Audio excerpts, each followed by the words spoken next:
My name is Greg Olsen Pilot. I'm a real world A320 captain, bringing my love for aviation and flight simulation to all of you wonderful people out there. How are you all doing tonight? Glad to have you back for another stream. This time we are going to be in the beautiful Aegean A320. I absolutely love this livery. It's simple, it's classic, it's got the varying shades of blue representing the ocean, the Aegean Sea there. Absolutely one of my favorites. We will be taking this up to, and all the things that there are, the history, just the pure amount of history that Rome is. So, without any further ado, and before I forget to mention it, we will have one more little addition to today's stream in the form of a we don't have an APU today, just like I didn't have an APU a few weeks ago. So bringing some of the real world failures that I've had on the Airbus, and gonna bring it to some of my live streams, not all of them, but some of them, as I give you all a little bit of an insight as to what it is like flying with some of the Airbus failures that we have. Some of them are more common than others, but I definitely have some unique ones that I look forward to showing you all on stream. But without further ado, let's go ahead and hop into the flight deck and get everything all set up there. Let's see. Excellent. Let's go over to our iPad. We can go ahead. We'll begin our boarding while we simultaneously get everything going on our EFB here. There we go. Our checklist here. So the first thing we want to do when we hop on in, we want to check our fluid levels, 19.5. That looks really good. Our hydraulic quantity looks good. Status messages, we have none, and our oxygen looks good there. So we're all set. We don't need any maintenance actions to come out to fill any of those up before we leave. Let's get IRs 1, 2, and 3 online. We'll come all the way down our panel here, making sure all of our lights are extinguished and guarded. And we'll come all the way down to our recorded ground control, turn that on, and test the CVR. There we go. CVR is tested. We'll keep coming all the way down, making sure all our lights are extinguished and guarded. Wipers are off. Let's come on up to engine 1. Excellent, that looks good. Even though we don't have an operative APU, we'll still test it. Excellent, and then engine number 2. Excellent. All of that looks good there. Coming down the hydraulic panel, everything should be extinguished and guarded. Fuel panel, pumps are off, everything else is in auto. And the electrical panel, everything, the red guarded switches are guarded there. We're on external power, and we'll leave that as is. The air conditioning panel looks good for now. I do have the preconditioned air on the aircraft because we need the preconditioned air since we don't have an APU bleeder to help cool off the aircraft here. Coming on down to the anti-ice panel here, everything is extinguished. Cabin pressurization, everything is on auto, guarded, and extinguished. That looks good. External lights, they have all set. APU, we're going to leave that off now. There's no smoking on. Seatbelt sign is off. We'll go ahead and arm our emergency lights. Coming on over to the observer's ACP. We want the PA to be on and about the 3 o'clock position. VHF3 is in data. That looks good. Coming all the way down, flight control panel. Lights are extinguished. Cargo heat. Lights are extinguished. Cargo smoke. Lights are extinguished. Our agents are guarded there. Ventilation panel. Everything's extinguished. And their engine panel. Engine start panel. Everything's guarded and extinguished. And the FO's wipers are off. Coming down to the main glare shield here. Left to right, all the lights should be extinguished. Let's see. Let me go ahead and pull the weather up for Athens right now. Weather, no one's on bad sim. So we'll just pull the METAR. The METAR says the QNH is 1028, so we'll go ahead and do 1028. We'll go ahead and set that once, twice, and thrice. Excellent. So that is all set up there. We want to be in arc 10 nautical miles. We want these two switches to be in the opposition since we don't really need them right now. Constraints, flight directories on. We have digits in our center FCU here. All of the other lights are extinguished on all of our other push buttons. We would be in heading and vertical speed, in which we are heading vertical speed. You can see that right there. Going on over to the first officer's EFIS panel, same as the captain's. 10 nautical miles arc, constraints and flight directors on. We don't need VOR ADFs, and we got the altimeter set, and all of his lights on his side are set, or extinguished. Coming on down to the main instrument panel on the captain's side, the PFD's on the left, ND's on the right. The ISIS is aligned, upper ECAM is on the upper display, lower ECAM on the lower display. Brake fan is off, and a skid on, and our date and time looks correct. Landing gear is down with no lights. Coming over to the first officer side, ND's on the left, PFD is on the right.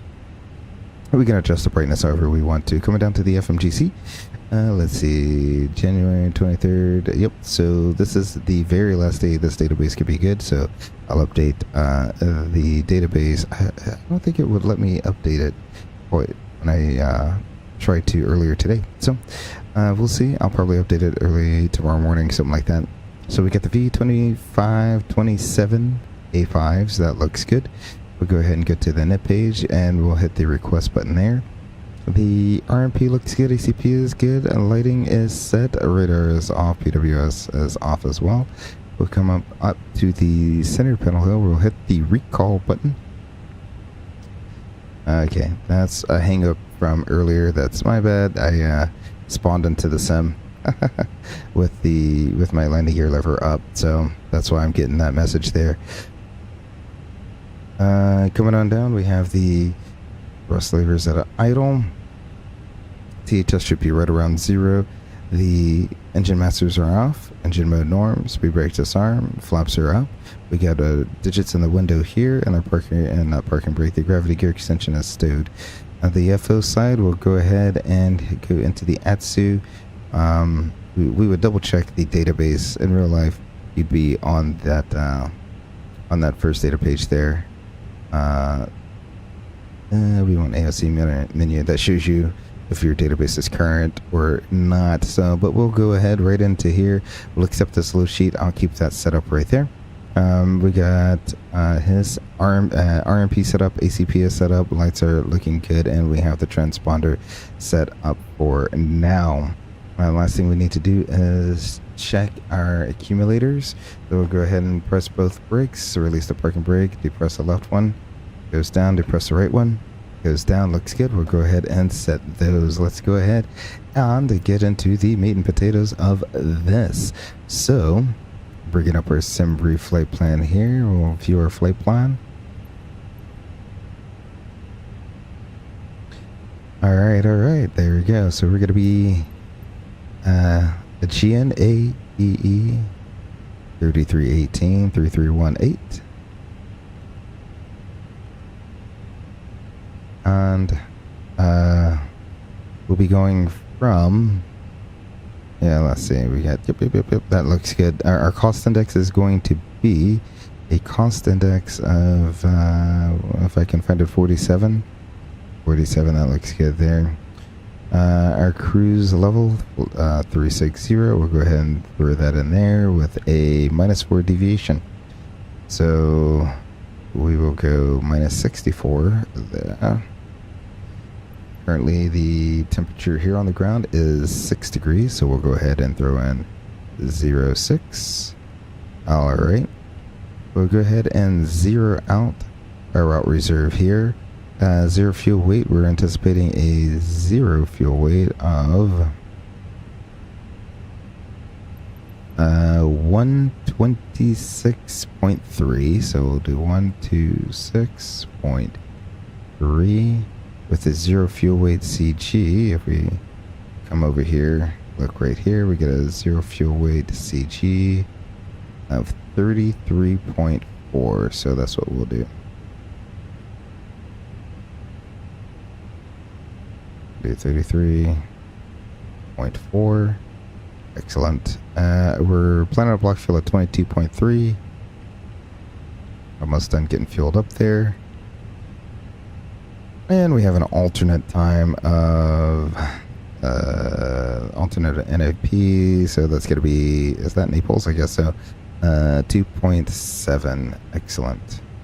So 2.7. We'll put that for the alternate time. Give that a plus side. There we go. Out of here, we're going to take off on 3 right, just like we did last night. We're going to be on the Core 1 Echo. Core 1 Echo. We'll take that one out to Core GPS Primary. Looks good. Alrighty, and then the arrival. I don't know what they actually use in Rome. This will be like my first time flying in there in years. I think the last time I flew in there was like when 2020 first came out, something like that. Need weather. Do they have an ATIS? Nope, nope, nope, nope, nope. Okay. The winds are 080 at 5. This one says 16. That makes the most amount of sense. And 6 left. Does that make sense too? I guess 16 left makes some sense. Yeah, it's a very long runway. Holy moly. We might do 16 right, but I think 16 left makes the most amount of sense.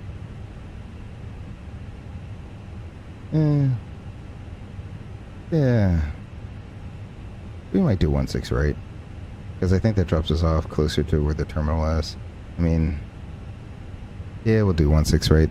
That'll make for a nice short taxi in. So, let's do 16 right. Arrivals, it's going to be a late 3 Echo, or lat 3 Echo, 16 right. Oh, now I gotta choose an approach charts. 16 right. We have the Zulu. That's a that's a Cat 2 or Cat 3. We have the Yankee, so you have a Yankee and you have a Zulu. What's the difference? Trying to find that one out.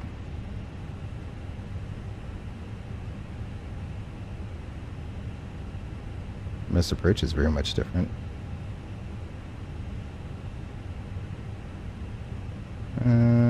Let's see.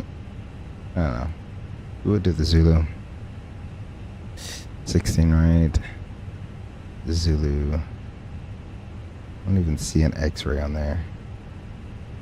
So we'll do the Zulu. We're going to be on the lat 3 Echo.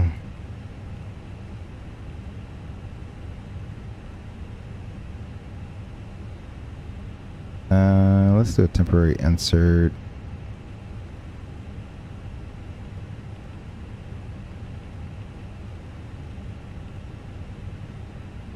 T.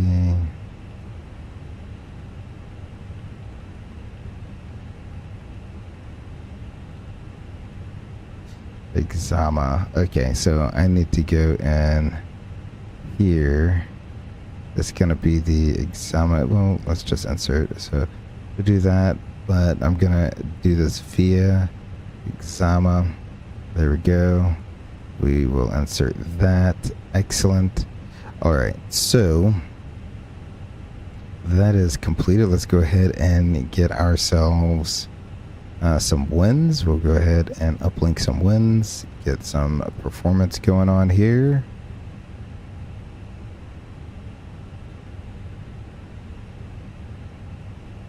So we got 3 right, dry runway. Looks good. We'll sync our preliminary load sheet. That's going to be 150.2, so 150.2. And we don't take credit for headwinds. And we'll calculate that out. Excellent. Wow. You're really going to be a flaps through departure out of here with that much runway. I don't know how you come up with your numbers, sir, but you do weird things. I think Fenix prioritizes having the highest flex it can versus having the most efficient climb gradient it can, because Flaps 3 is not the most efficient way to climb out, but it is what it is. Alrighty. And then let us see what type of NADP do they do out of here.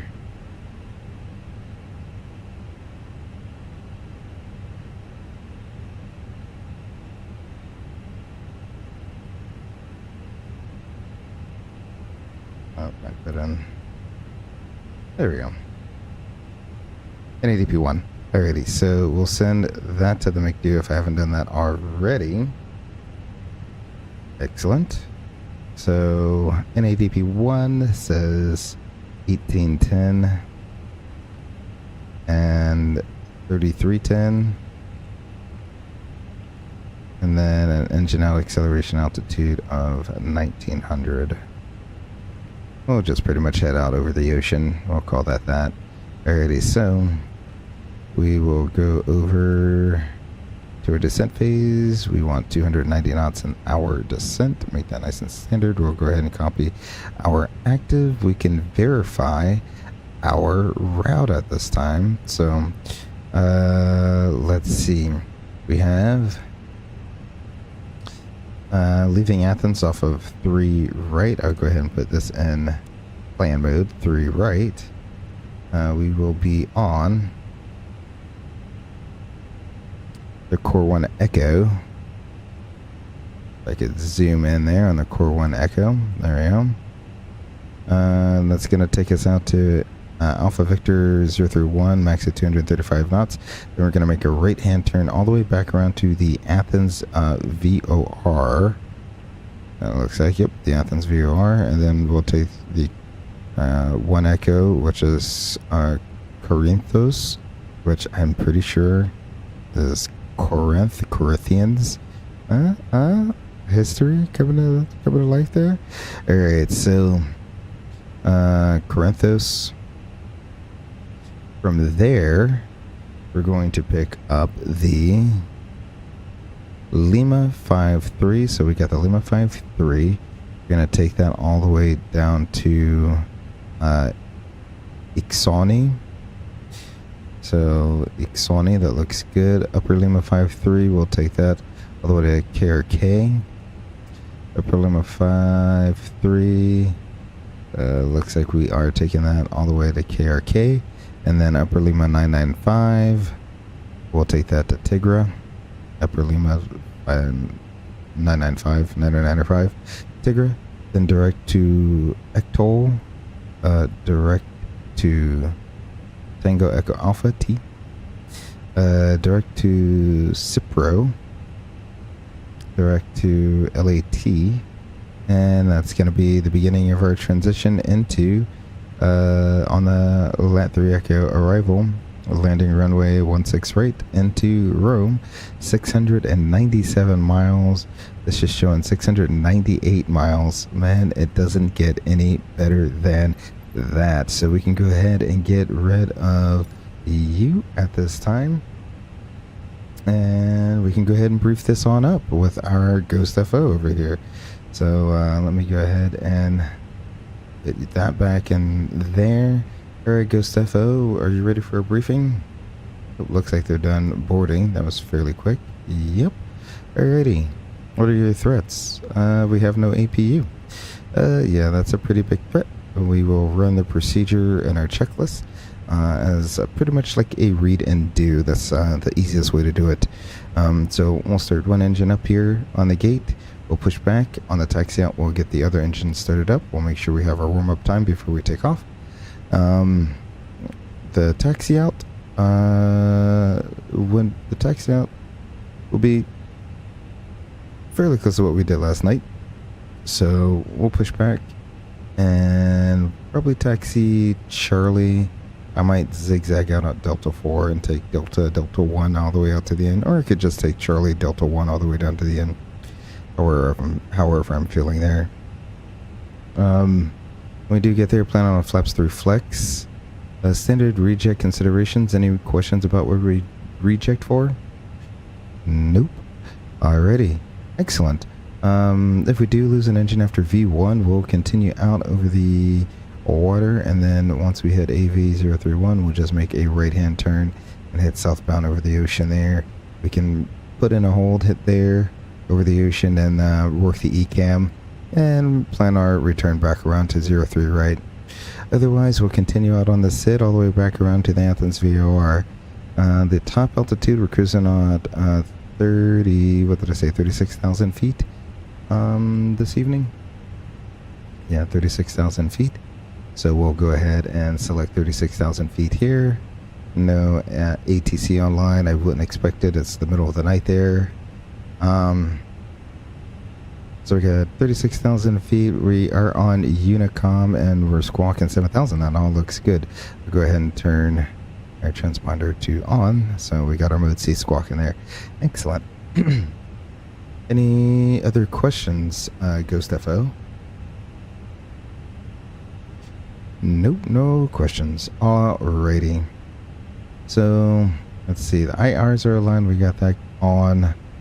Altimeters, the EFIS is all set. The FCU is set there. Air brake is set. The triple indicator looks good for, good enough for pushback there. ACP looks good. Our MP looks good. Data, position monitor, and what we're looking for here is it to be within reason. So if we went to here, we're looking for 3756.2, 3756.2, and then we get 02356.7, 02356.9. That pretty much puts us on the Athens airport. Reasonable. That's good enough for me. We'll go ahead and put performance here, and I'll leave that there. In fact, I'll go ahead. We probably get the final load sheet. We'll go ahead and accept the final load sheet there. The ND looks like it is correctly orientated. The PFD, we have V1, V2, climate nav, blue flight directors 1 and 2, and we can go ahead and test our oxygen there. And lastly, let's go ahead and get our pumps going. Seatbelt sign on, beacon on, since they're all loaded up there. We will check our fluids one last time. 19.5 looks good. Or sorry, the other way around. So we want our fuel on board balance. Pumps are showing on. Hydraulics looks good. Pressurization says auto with the field elevation, and our engine oil looks good there. Excellent. We are all set and ready for before start checklist. Recorder ground control, that is on. Flight forms and maintenance log. On board reviewed aircraft November Delta. Fuel quantity 22.3 required, 22.3 on board. Takeoff performance, we have 155, 158, 160 with a flex 67. Oxygen checked. Seatbelt sign is on. ECAM checked. Perk brake is on and checked. MCDU set. Altimeters, we got 1028. And the pressure briefing is reviewed. The before start checklist is complete.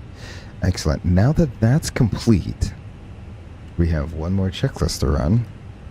And this is to configure us for an external start. Now, really, when that door's closed and the ground crew is ready, what will happen is they will go ahead and disconnect the ground air. So I need to go back to here. We'll disconnect the PCA. Alrighty. There we go. There goes our PCA. And let's go ahead and... Do they have the high pressure cart right here in the iPad? No, they don't have that high pressure cart. Alright, so I think I gotta go in the make do here. Menu. Unfig? Manual flying, random fame, maintenance.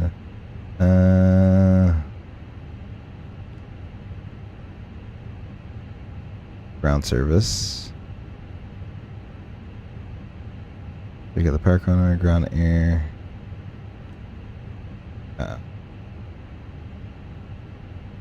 Hold on. There should be a way. Pretty sure it's in here somewhere. Doors for ground service. Ground power is on. Ground air. What if it's the air?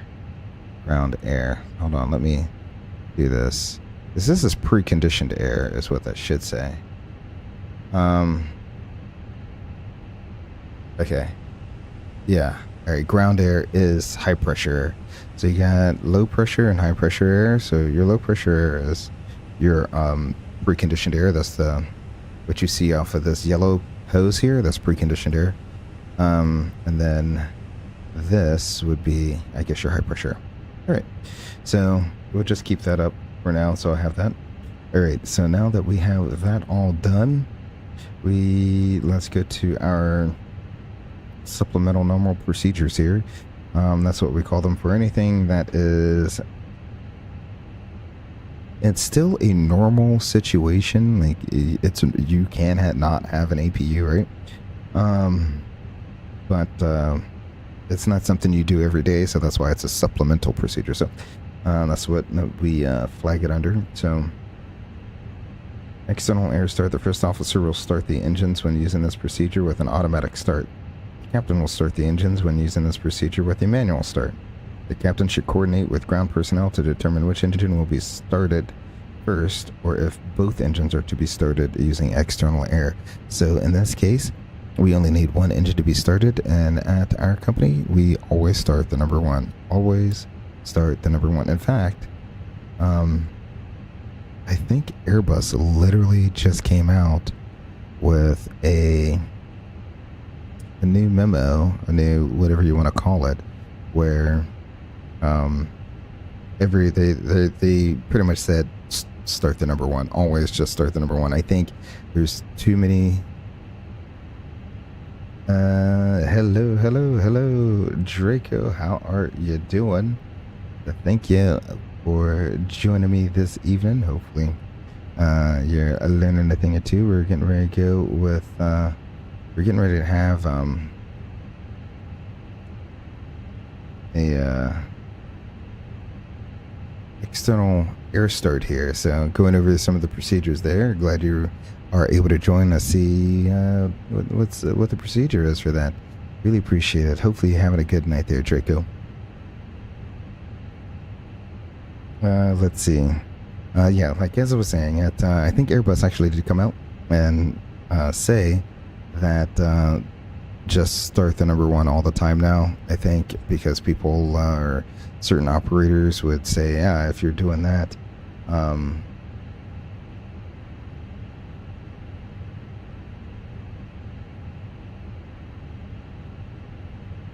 there we go. Certain operators would switch engines based on, what side the equipment is going to be on, yada, yada, yada. And I think that was causing a lot of issues. And our airline's philosophy, even before Airbus came out with this memo, was always start the same engine. We had this, and the FO looked at me, and he was like, you want me to start the number two? And I was like, no, we never start the number two. Always start the number one. You always start the number one. Our ground crew is trained to always start the number one. On our type of aircraft, so the equipment is all going to be on the correct side. They'll never walk onto the other side of the airplane. Even if the jet bridge is connected, you have plenty of clearance from the engine to disconnect the ground power and all that fun stuff without being in any significant danger there. So we always just start the number one. Just makes it easy. So the first thing we need to do, the before start checklist, we just did that. Before connecting external pneumatic air, pack one off. So let me get to the overhead here. We need pack one to go off. Pack two off. Parking brake is on. It is on. We need to check the triple indicator. So we will check the triple indicator. Yep, it is on. We got the parking brake there. Back to the overhead. APU bleed is off. It's off. See, that's on. That's off. Engine bleed one off.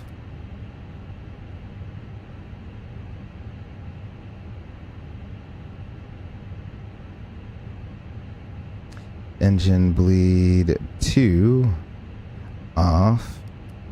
Hold on, let me see. 1 second here. Let me check out something. Streamlabs is popping up with an alert in my ear every few seconds.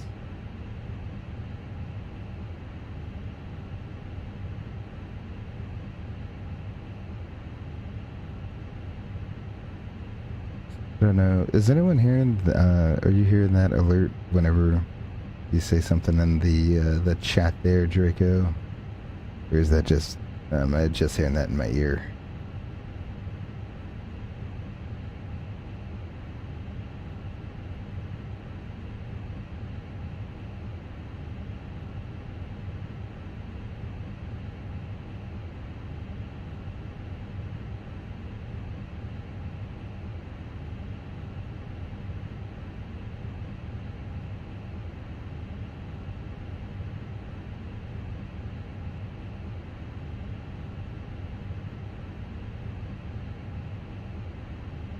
Glad Nightbot joined the chat, but yeah, if you're hearing that little a little chime, whenever there's an alert, let me know.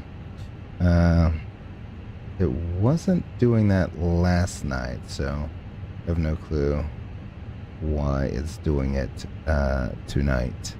I have no clue.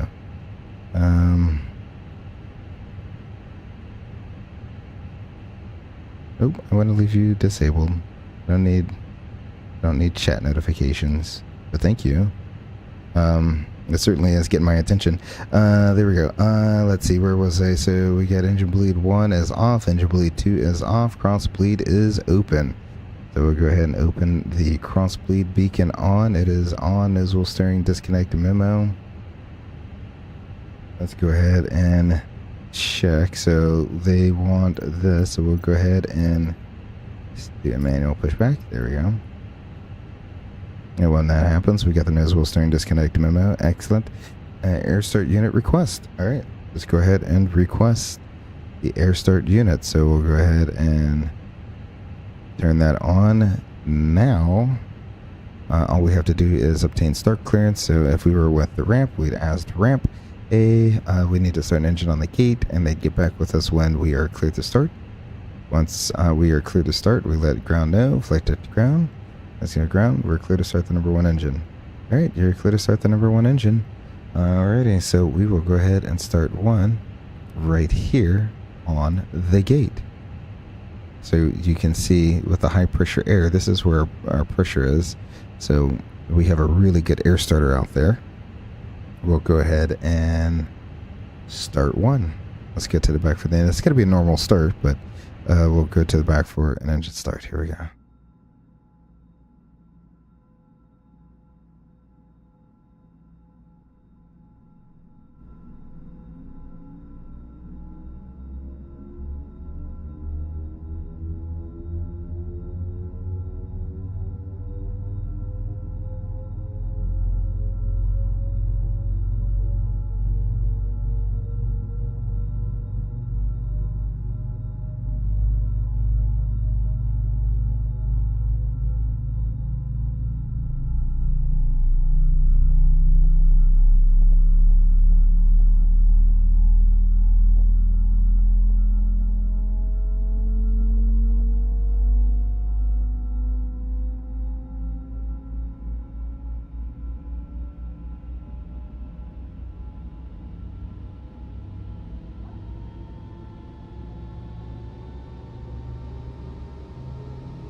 Alrighty, back up front here. We have a little decision tree. It says choose one note not directed by ground personnel to also start the second engine using external pneumatic air. This is usually the case after the first engine is started. External power is off. It says note, do not disconnect external power until the avail light is illuminated. So usually right above here you get an avail light. That's normal. You get an avail light, so you want to make sure that's illuminated before you disconnect the external power. So we will go ahead and disconnect the external power. External pneumatic air unit disconnect. So we can go ahead and contact ground and let them know we're clear to disconnect the external power and the external air. So we'll go ahead and have them do that. That's off. That is off. Excellent. Let's see, cross bleed auto.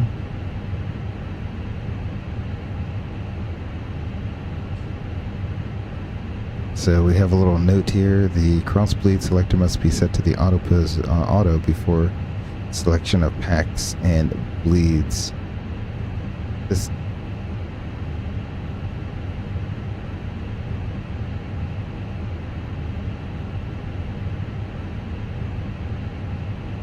this is in order to prevent the increase of ground idle of the operating engine. All right, there we go. Pack 1 on. Pack 2 on. Engine bleed for the operating engine. That's engine 1. That can come on. ECAM door oxy page. We want to check and make sure all doors are armed. And this is like a double check here because the flight attendant's procedures, should the jet bridge still be attached, is to not arm that slide right there, so the slide doesn't blow into a jet bridge. So that's why we come down here and we want to make sure all of our doors are armed.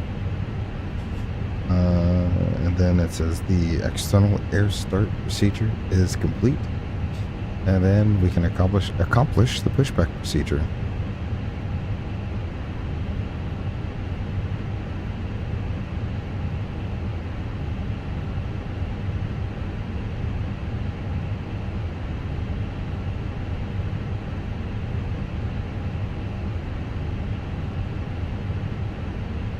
So let's go ahead, and I'm like literally running out of space over here on my little desk.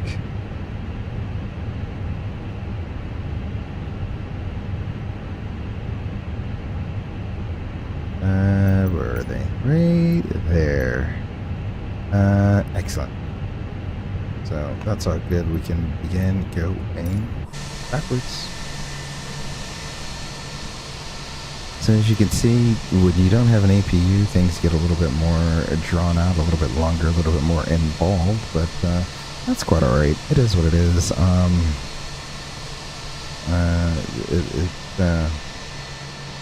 You just gotta have to plan for it. So usually you want the door closed as soon as you can prior to departure. That way you have time to run all your checklists, get this engine started, and then get your pushback going. It does take a little bit of time there. And the 777's tail is hanging out pretty far. I might just go out here. I'll take Shirley all the way down.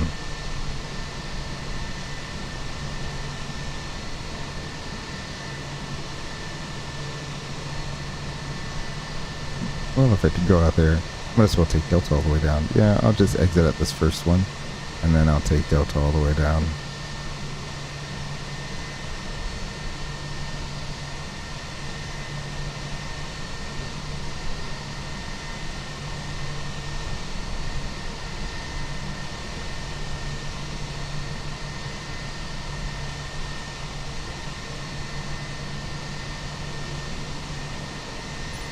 There we go.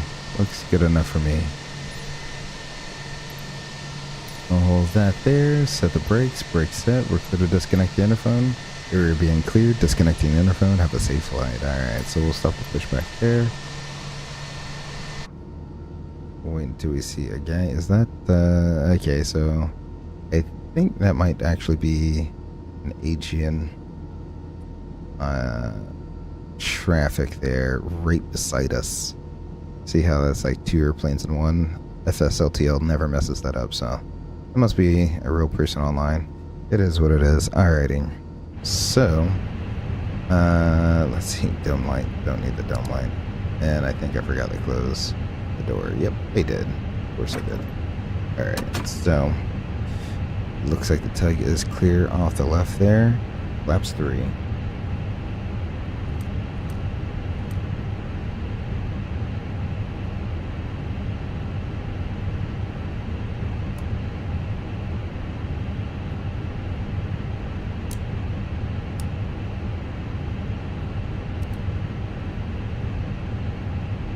So you'll notice here a few differences here. We're going to leave the engine mode in the ignition start. The ignition start position.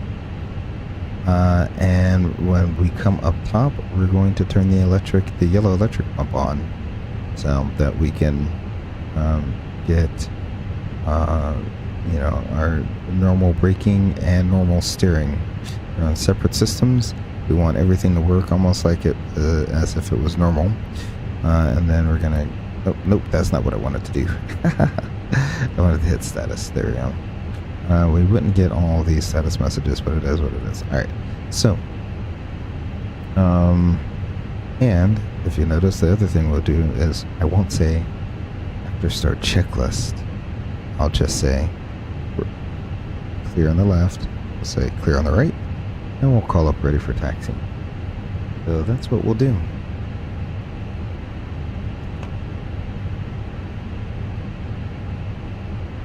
Now where are we at? Athens traffic Aegean A320 is going to be taxiing to runway 3 right via Delta 5, Delta 1, Athens traffic. Alrighty.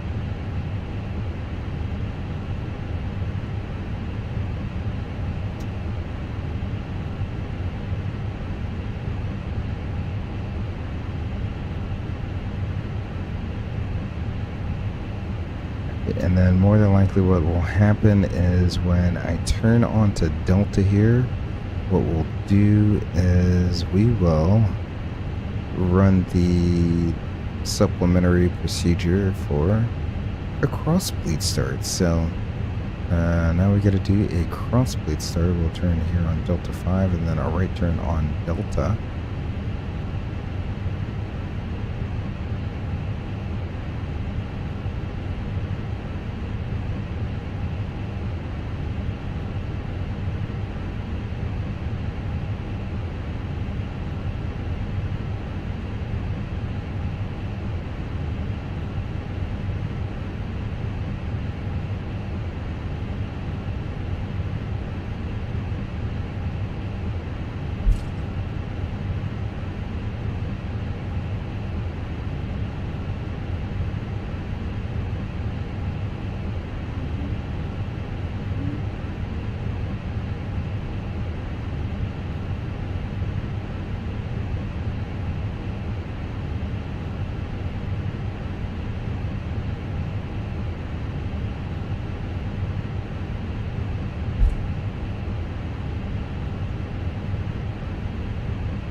Looks like, I wonder, let me check VPilot, see if someone sent something. Okay. Oop, alright. Expecting to be, oh, they're in a different airport, so doesn't mind me at all. Alright, let's go ahead and do the cross bleed start procedure. Do not accomplish a cross bleed start during pushback. We did not. First officer will start the engines when using this procedure with an automatic start. The captain will start the engines when using this procedure with a manual start. Caution: the simultaneous use of engine bleed supply and external pneumatic air supply is prohibited. Okay. Well, we definitely do not have pneumatic air on. Why? Electric pump off. We'll turn the electric pump off. AP bleed off. It's still off. Bleed valve of the operating engine reopens and the cross bleed valve closes. Engine bleed for the operating engine check on. It is on. Make sure I'm not taxiing off the taxiway here. Engine bleed for the receiving engine is off. it's still off. The bleed valve of the engine to be started is closed to eliminate reverse flow. There we go. Ramp check, hazard area clear. A sure jet blast does not constitute a hazard to personal equipment or structures behind the aircraft. When clear to start, cross bleed open. Go ahead and open the cross bleed. Thrust lever operating engine advance. We need to maintain at least 35 psi and 25 during the start. So we're going to advance this thrust lever. We want 30 to start, 25 throughout.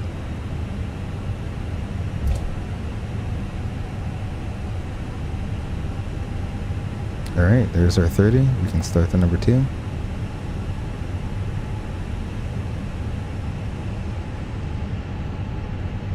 We'll bump it up just a little bit since we lost a little pressure. There we go.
Alright.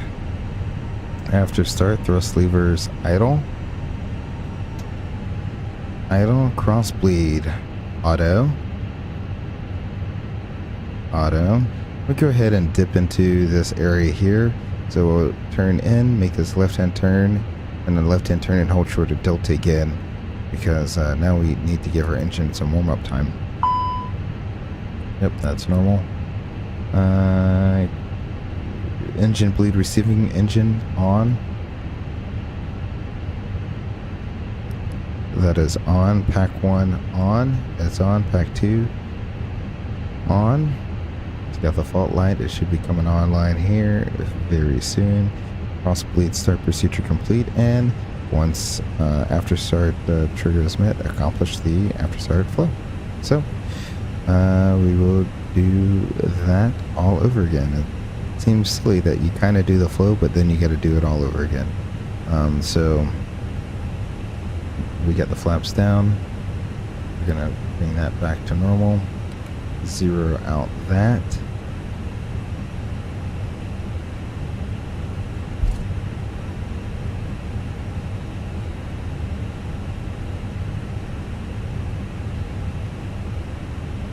APU is off. That's that. And now we can do. I'm gonna check our status. That's normal. We're ready. After start checklist. Engine anti-ice we don't need. Status is checked and the rotor trim is 0. After start checklist is complete. So what I'm gonna do here is I'll make this left-hand turn. We'll run through all of the other things and then we'll be underway. So you can kind of see when you have no APU and you got to do an external start and a cross bleed, things can get very involved, especially since this was a super short taxi. So I'm going to go ahead and make this turn here, and then we will just hold short.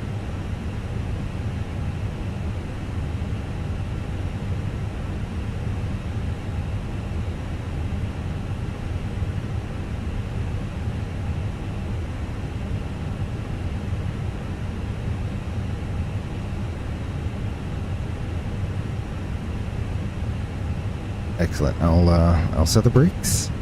There we go. And we need the MICDO, ATSU, AOC menu, received messages, and the final numbers here. So we have a zero fuel weight of 126.4. That's close enough. And a zero fuel weight CG of 33.4. That's close enough for me as well. Let's go ahead and do a flight control check. I want that to go back up. There we go. Pull up. Pull down. Neutral. Pull left. Pull right. Neutral. Rudders. Pull left. Pull right. Neutral. And what were we looking at for a Mac? 30.5. Alright, so that's what we're looking for. Down here. About 30. Something like that. Seems pretty close. Yeah, about right there. Alrighty, 30.5%. We'll set you to auto. And I forgot to do this. So there we go. Excellent. Alrighty, so let's go ahead and do a before takeoff checklist. Flaps, we have 3 planned and 3 indicated. Takeoff data and speeds are checked. Our weight is at 148.2. I think we planned at 150.2, so let's get there. Our stab trim is showing 30.6% and 30.5%. That's good. Flight controls are checked. Decam memo. Takeoff no blue. We're to the line. We can go ahead and go below the line. Flight attendants, prepare for takeoff. Alright, here we go. Runway and FMS. We have runway 03 right in the box. On the screen. Sorry about that. On the screen and out the window. That's checked. Minimum takeoff fuel. 21.8 is required, 21.9 on board. Flight attendants notified. Engine mode is norm. TCAS, TARA before takeoff checklist is complete. And we have the time on our engines. Look at that, just about 5 minutes. So we'll go ahead and move all the way up to the runway there and announce our departure. So we'll be taking off on the 41 Echo. Okay. Athens traffic, Aegean A320 is departing runway 03 right on the Core 1 Echo. Athens traffic. Here we go. We made our announcement there. Go ahead and clear that time. You can let the flight attendants know we're about to take the runway for departure. All the lights can come on. Excellent. And go outside real quick. Beautiful day out today. Final is clear. Runway is clear. Let's go ahead and get this party started, shall we?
Alright. All lined up, ready to go. I'll talk to you all in the air. Half down on the sight stick, 1.05 EPR. That looks pretty darn close. Flex. Thrust set.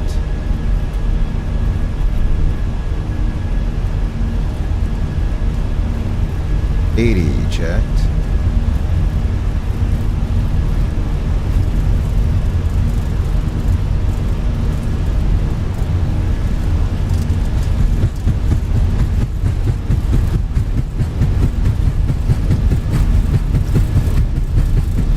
V1, rotate.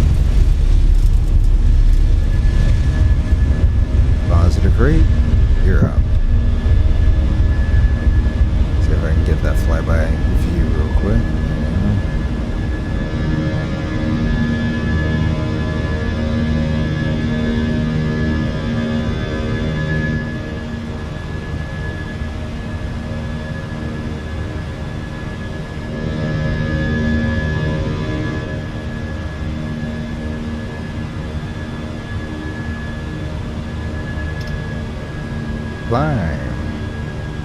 Climb is set. Alright, go ahead, turn autopilot 1 on.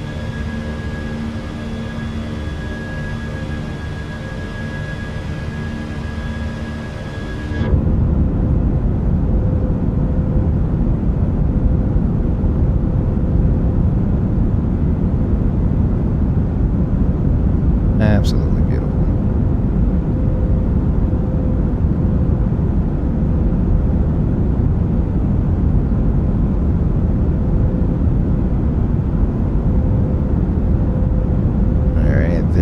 Looks like we're slowly pitching down to accelerate. Laps 1.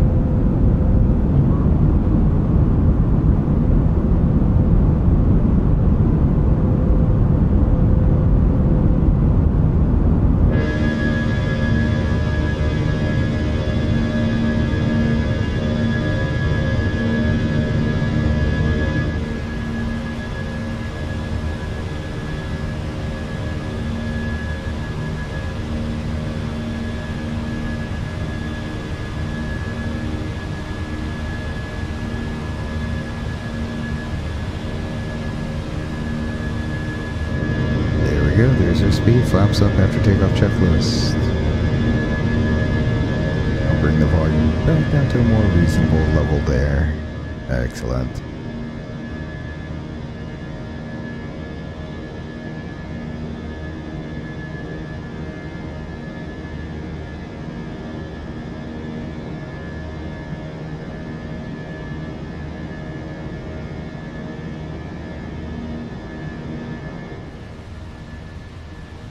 Go ahead and turn that off. Alright, I want to look outside for this turn as we make this turn all the way back around to Athens. It's going to be such a beautiful turn.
Look at that turn, absolutely beautiful. 300, almost 270 degree turn, all the way back around to Athens.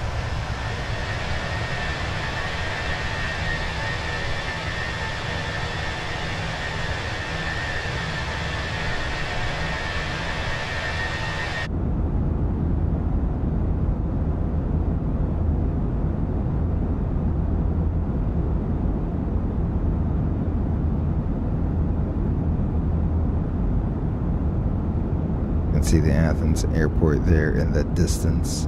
We're turning right back around to the airport there. Oh, we're through 10,000 feet as well. And that's transition altitude. So let's go ahead and set standard once, twice, and thrice. Go ahead and get all of those lights off. We'll ding the flight attendants, let them know we have left the sterile environment.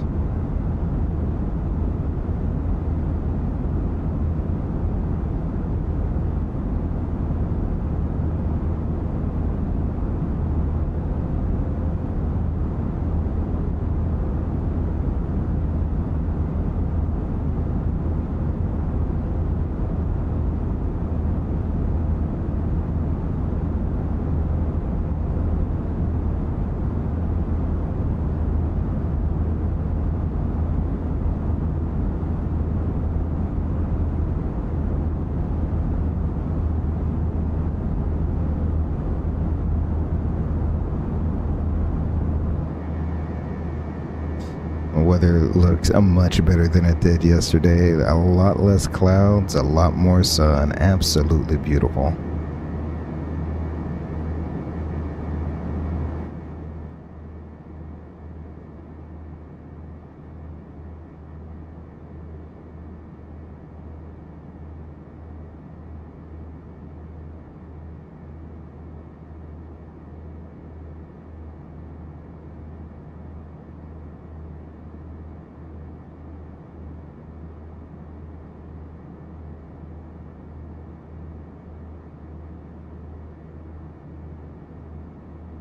The other great thing I do love about Flight Simulator and their entire model of the world is even if I've never been to some of these places, I can go there in the sim and it will pretty much look the way I would expect it to look in real life.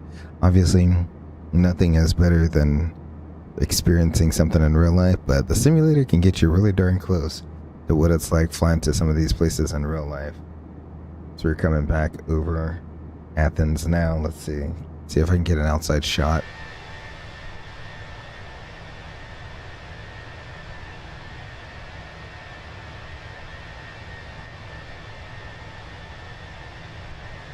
Wow, beautiful.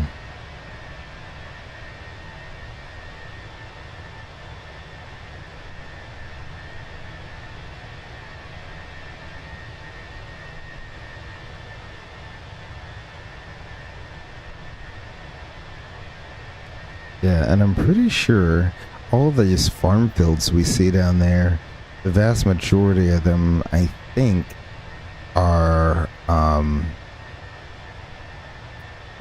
for growing olives. I'm pretty sure, because as we went somewhere, it took us a long time to get to wherever we went, and I can't 100% say, yeah. So wherever we went, I think when we drove, the place we drove to when we went to Athens, I think we went out this way, this road out here, and then there's a few tunnels, and one of these tunnels, it's like a very narrow, very narrow like bridge. You wouldn't even be able to tell it's a bridge. It's not even a bridge because it's still connected via land. That comes out here near the Sea of Corinth, and we went right past Corinth, all the way past Corinth. I think we crossed over the one and only bridge in Athens, or not Athens, the one and only bridge in all of Greece. Sorry, it's the only bridge in Greece. So yeah. If I could give a little aerial tour of where we went. So here we are coming out over the water here. Where we went is, I think we took this road here, because this road takes you right here. It's narrow, but it's still connected. And all of this part of Greece, at least, is still connected. And then all the way up, and here's your one bridge. Your one bridge in all of Greece right there. So we got to cross over that bridge. That was pretty cool. And we stayed in this area right here. Oh, it's actually on the map. Nafpaktos is the name of that. So we stayed there. Really cool area. Greece is just a really cool area. I like it so much. It's just nothing beats the European vibe. You go to Europe, and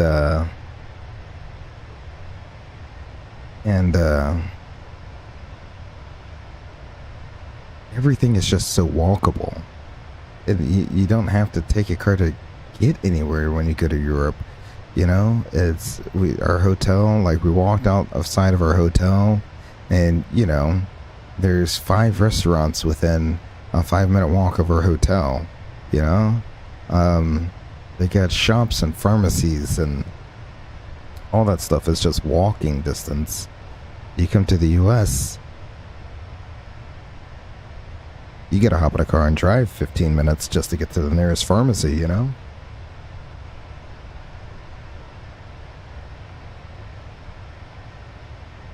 That kind of reminds me of the, when we did our drive down the Pacific Coast Highway a few weeks ago, at the beginning of January.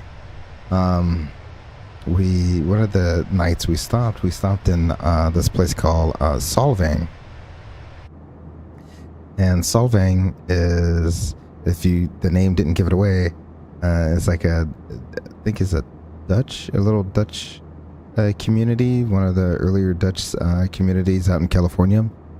And so the architecture there is very reminiscent of like a Dutch strip. So, you know, it was really cool to walk around and feel like you're in Europe in the USA. It was actually really cool. I like that area.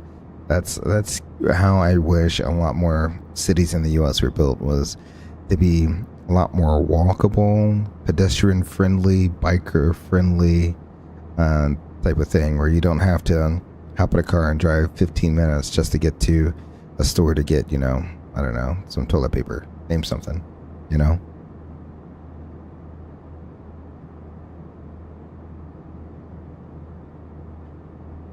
Alright, we're climbing on up. Let me go ahead. I think it's safe to say we could probably get the seatbelt sign going off now, so I'll turn the seatbelt sign off at this time. We'll crank the range up on that so we can see everything. Did I not turn that? No, I didn't. Oh, okay. I thought I had turned on the terrain on ND. So there we go. We'll turn up the brightness on these displays just a little bit there. And let's go ahead and get some in-flight tunes going here.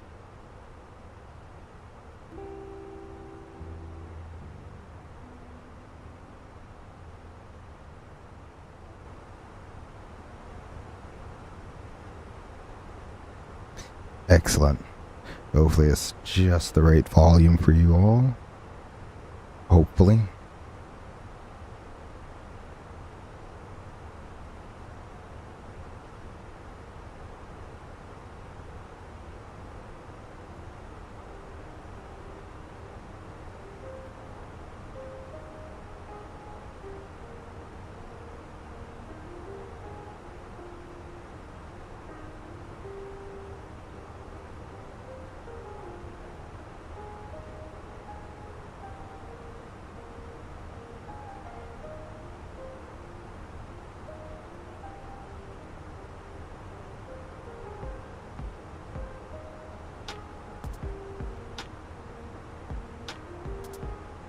It's still doing it. Okay, I've figured is that only on my headset, or is that actually coming through on the stream? Howdy, Max Racing. How are you doing this evening? Hopefully you made the first little bit of that stream there, of our stream there.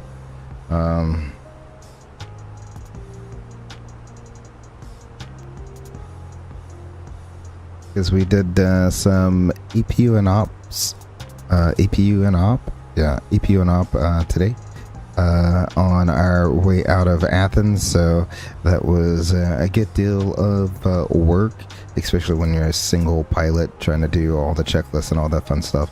So did an air start, and then did a crossbleed start, and all the procedures involved with that. So is anyone in the chat, let me know if when you're chatting you're getting a little chime. Or is that only happening on my end?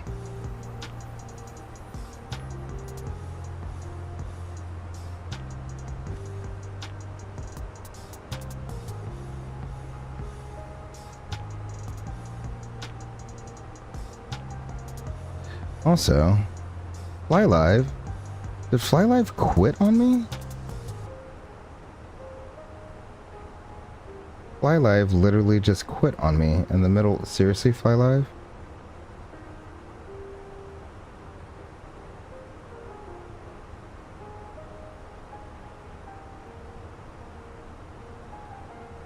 Alright, there we go. There we go. It repopulated.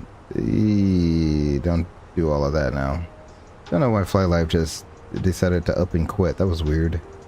No chime here, no chime. Okay, so it must be popping up whenever I get a new chat from someone, because it didn't happen the last 2 times. So I wonder if it's only when you guys make it, you know, send a chat message after some time.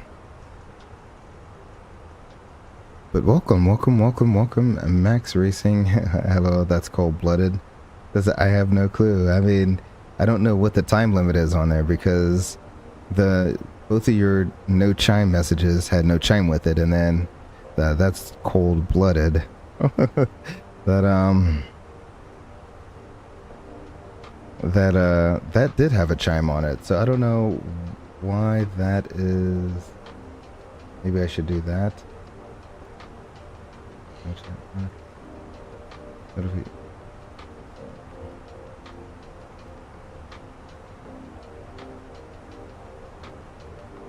Yeah, Streamlabs is gonna annoy me to no end.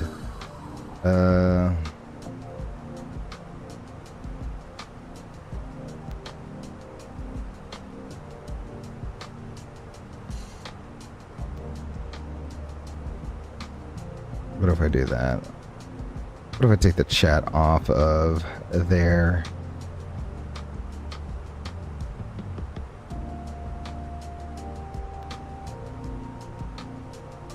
What I'm really hoping for is hopefully I get to see it live on stream, but I do have a new nope, it still goes.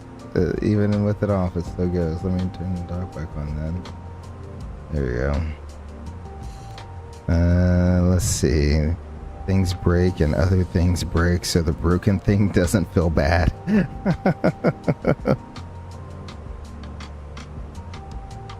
My guess would be some kind of time delay thing. Yeah, that's what I think it is, because your last few things aren't chiming for me, so group effort for sure. There we go.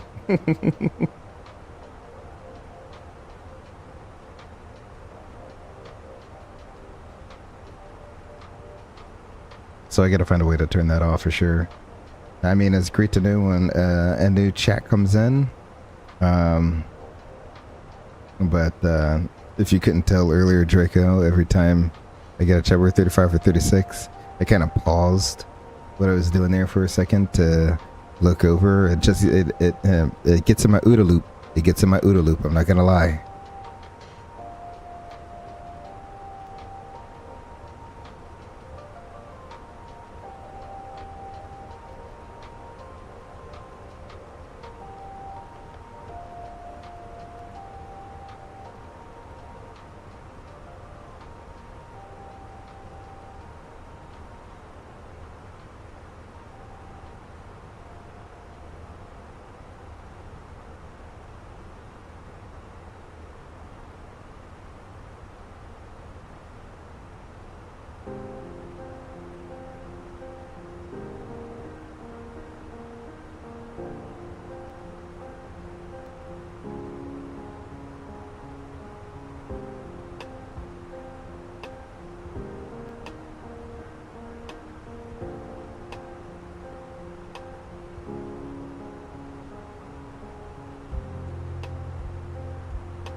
Sorry, I keep messing around with Streamlabs. I'm gonna have to keep messing around with a little bit more to figure out how to disable that chime for myself. I wonder if Streamlabs has its own. Any old tales you would like to tell a student pilot? Ooh. Well, first of all, Max Racing, you did get to finally solo, right?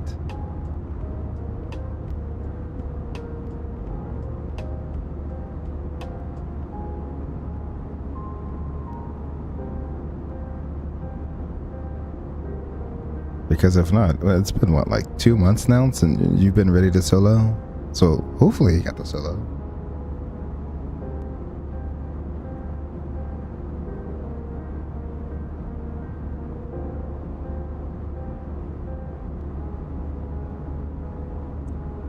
Says, I'm also thinking about becoming a CFI. I don't know if you were a CFI. If so, there's some habits and tips you can tell me. And yes, you did. Oh, congratulations on the solo. Hopefully it felt amazing for you when you soloed there and gained a little bit of confidence. I know that can definitely be a confidence booster. So hopefully your confidence is way up and you're feeling good heading into the second half of your private pilot's license there.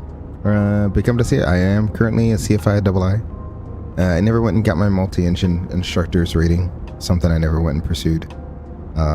Just because things can start getting way expensive way quickly. So as a CFI, the biggest thing I would say, one, definitely go get your instructor's rating. Definitely teach some people. When it's very much true what they say, you don't understand something until you can teach it to someone else. That is 100% true, because you're gonna get your CFI, you're gonna get your CFII, and you're gonna be like, man, I am the shiz. No one can tell me what I can't do. And then you're going to get a student that asks this question that you had never ever thought in the world about, and now you're just sitting there looking dumb, like I'm gonna get back to you on that one. That's essentially, as a CFI, be ready for a lot of that. Be ready for a lot of I don't know, because you think you know everything. You don't, though, but you don't. So be humble and set the tone and expectations correctly for your students. If you don't know something, don't make up an answer just so that you tell them an answer. If you're not 100% sure, don't tell them an answer. Say, hey, give me 1 or 2 nights to look this up for you, and I'll get back with you to let you know. I don't want to give you a wrong answer and have you think that, because the biggest thing when you become a CFI, and you're going to learn this in CFI, your ground school or whatever, is the law of primacy. The thing that is learned first is best remembered, right? So any bad habits that you pass on to your student, that's going to be what they remember, right? Like, if you tell them that, the flaps are used to turn the airplane left and right, well, guess what? They're going to go around thinking that the airplane turns left and right by using flaps. And then it becomes very, very difficult for subsequent instructors to unteach that. So that's probably the biggest takeaway there is, remember, law of primacy. Don't teach incorrect information to your student, because that's what they're going to go and they're going to say that on the check ride. They're going to say that to other instructors. They're going to go around thinking that, well, my instructor, remember, when you're an instructor, that student pilot looks up to you. Think about you right now with your instructor. Like, that relationship there is, you are in a learning phase, right? So you kind of look up to this instructor to know what he's or she or they are doing. So that, I mean, literally your life depends on it, right? So like you're really, really relying on their experience so that you can learn and grow and become a really good aviator. And second point there is never stop learning. Never stop learning. You're always learning as an aviator. You will never not know everything. I mean, I have flown with captains that are about to retire, and they will say to this day, right when you think you know the Airbus, it shows you something different. And that is very much true.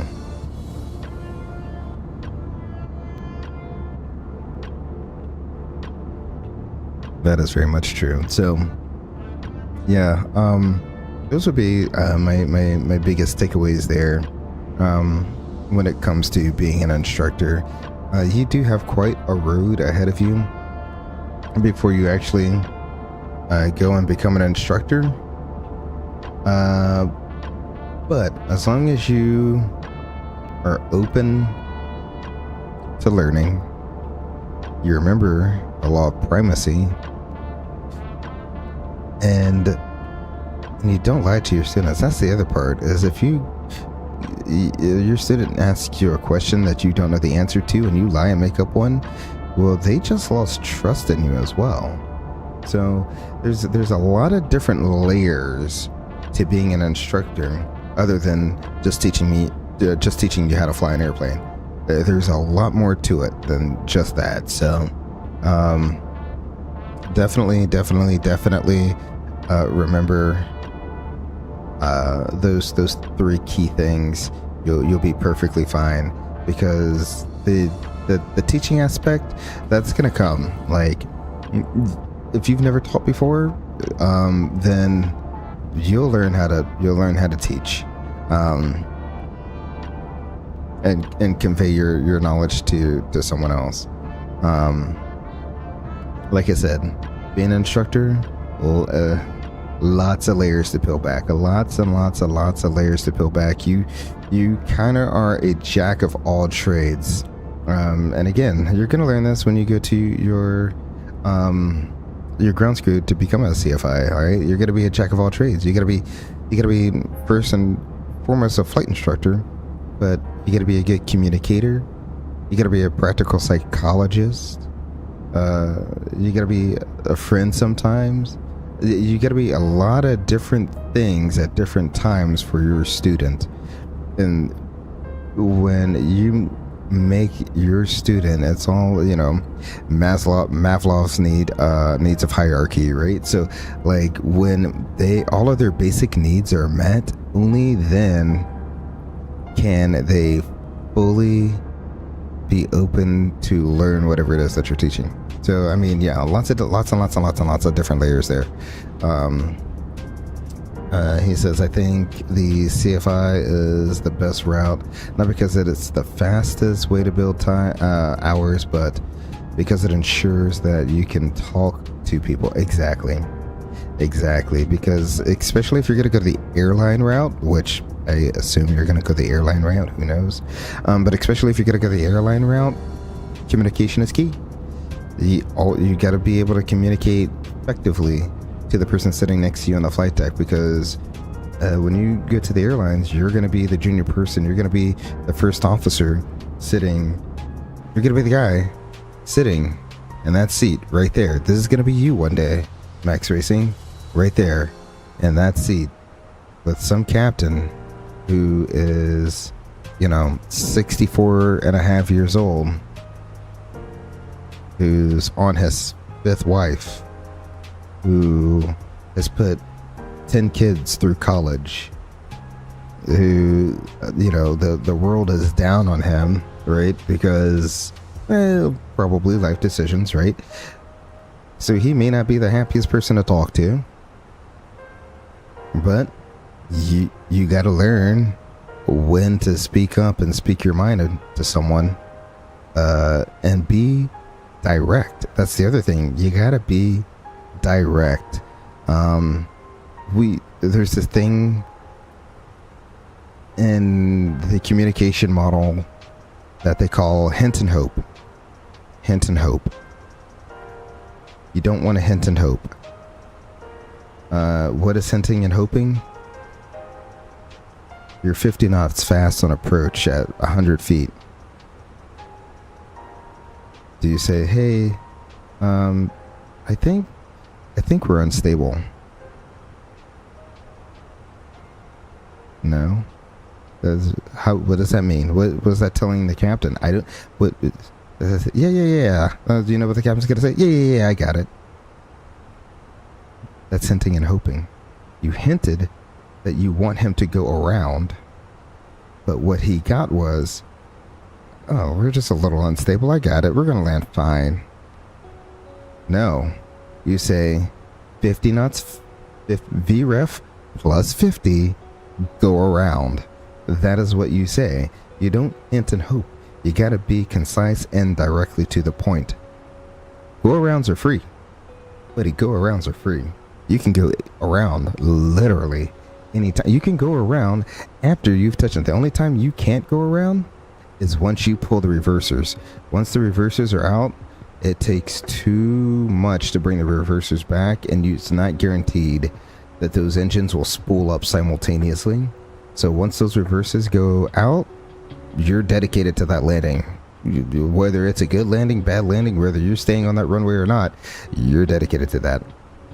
You say, I heard a Part 135 captain say, once you get into the industry, you'll be truly surprised by how many know-it-alls and people that can't communicate are there. That is 100% true. That is 100% true. The worst person you can run into when flying in the 121 world is the person that says, I fly SOPs.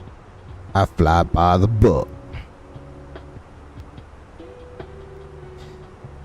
Because the very first thing they're going to do is not in the book. I guarantee it.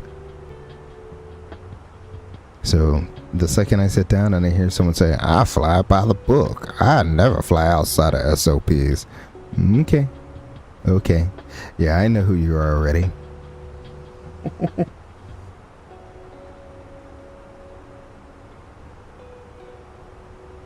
Does this make sense? You're flying an airplane that's certified for 2 pilots, not 1 exactly. Or some captain that's distracted thinking about what new boat he's gonna buy. I mean, that's very much true too. I mean, I literally had that conversation on my last trip with my last FO. He was such a great guy. I don't know why I'm looking up. That's weird. He was such a great guy. He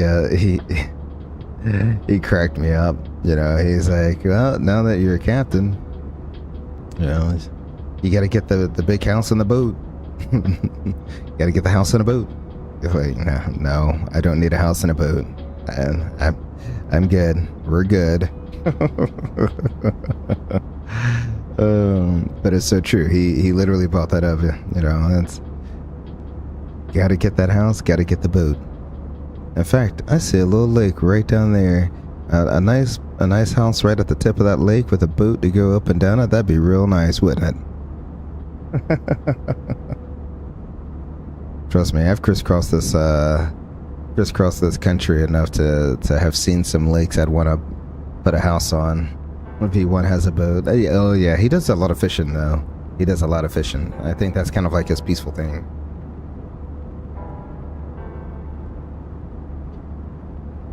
I am not a fisherman, so that would not benefit me.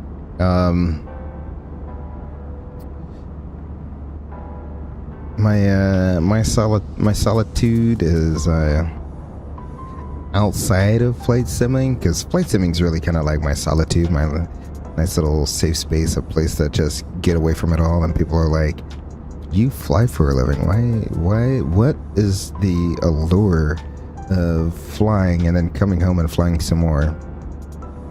One, I get to talk to all of you amazing people out there, that's why. But two, I mean, look at this chat. Am I gonna be? I can't just go over to Europe and be like, I'm going to be an Aegean pilot this week. No, I can't do that, right? So, hopping in the sim, not having to worry about, do I need type 1 and type 4 fluid, and is what type of contamination is on the runway, and do I need a contamination report, and do I, oh wow, the weather, it's starting to blow heavy snow now, so I guess I need a takeoff alternate now, and I need 2 destination alternate. No, I don't have to worry or think about all of that stuff when I hop in the flight simulator. I don't have to worry about, sure, I missed a checklist item here or there in the simulator, but it's a simulator. It doesn't matter, let's see. Strange question. How would you react if your FO flies with his hat on and wears a long shirt?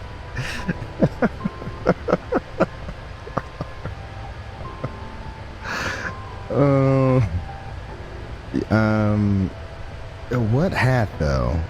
Are we talking like the airline cap, like the Delta Dan cap, with the big red widget on the front? Are we talking about Delta Dan cap, or are we talking about like he just like sitting up front with his baseball cap on? Because there's plenty of people out there that fly around with a baseball cap on, because and it's a real thing. It is a real thing. Take care of your skin. Take care of your skin. Melanoma is, we have a handful of pilots out whose dermatologist found melanoma. So, take care of your skin. We're up there in these high flight levels, and you never know it because you're on the ground. But look how sunny it is up here.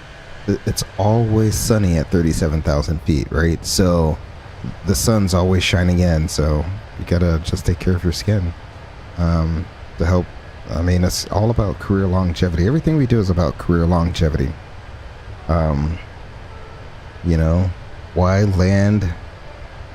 Why land if you're plus 50 knots and risk sliding off a runway when you could just go around, come back around on profile and land and keep your job for, another 30 years, That's one of those things there that it's just everything you do is protecting your career. So my buddy was saying in the group chat the other day about I'm not going to say what incident, but we all know that there was an incident that happened recently, and he was joking around. I mean, thank goodness everyone lived, but he was joking around that, what they say when you intentionally don't follow procedures and SOPs, and that ends up getting you into hot water, is your hearing will improve at the hearing. I'll let that soak in for a second. Your hearing will improve at the hearing. Yep. You violated SOPs. You went non-standard. And now there's going to be a hearing, and you're going to be the star witness of it. And if at the hearing, if you can defend yourself by saying, in the best interest of safety, you can say those words right there at the hearing's over. In the interest of safety, and then go into your explanation. So that it's the easiest way to kind of get the investigators to see things in a different light and get the heat off your back, because trust me, the heat is going to be on until your hearing improves at the hearing. Yes. Yes, your hearing improves at the hearing. You're exactly right, Max Racing.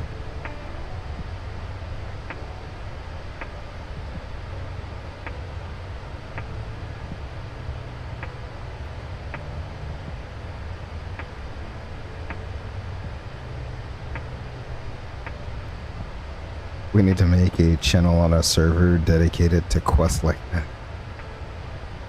What, being at hearings?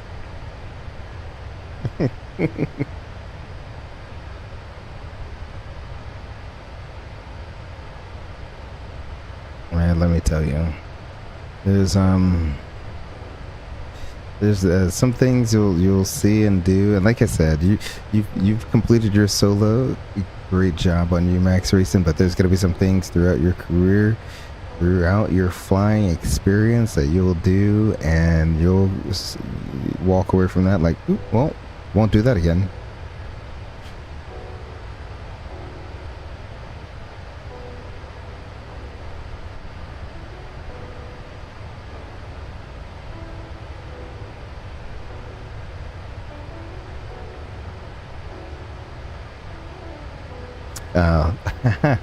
Like a quotes channel on a server somewhere. Yeah.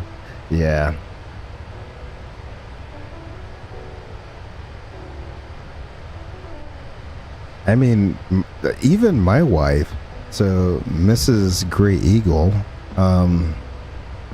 she knows when she asks, because like every once in a while you'll see like a Cessna or something like that, something happened, and that, so she'll see that sometimes, and she knows, because a lot of times what I'll say is, and I'll just start this and she can finish it, I'll say, there's old pilots. I'll let you finish, Max Racing, you know it.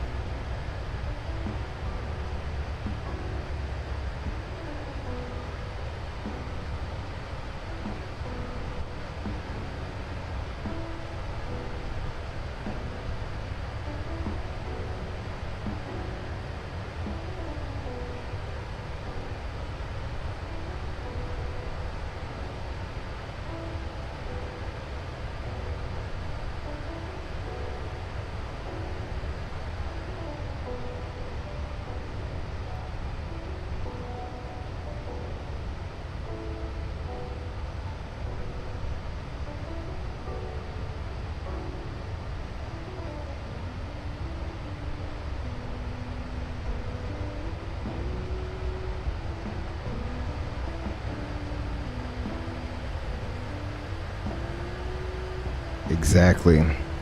So whenever she sees an incident of a small aircraft, a lot of times she'll say, were they an old pilot or a bold pilot? You know? So even she knows when I start that. She's, you know, especially when the final report comes out and turns out they were doing some stuff they probably shouldn't have been doing. Well, you can be a bold pilot, but exactly.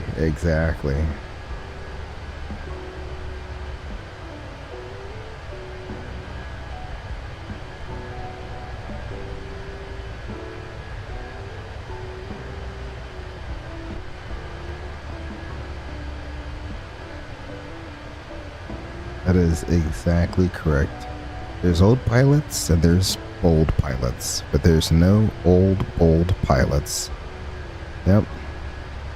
So eventually, you know, it's I watch Juan Brown on the Blanco Liria channel, and I know he likes going to the air races and all that fun stuff, but I mean, it almost seems like every so many air races there's another catastrophic incident.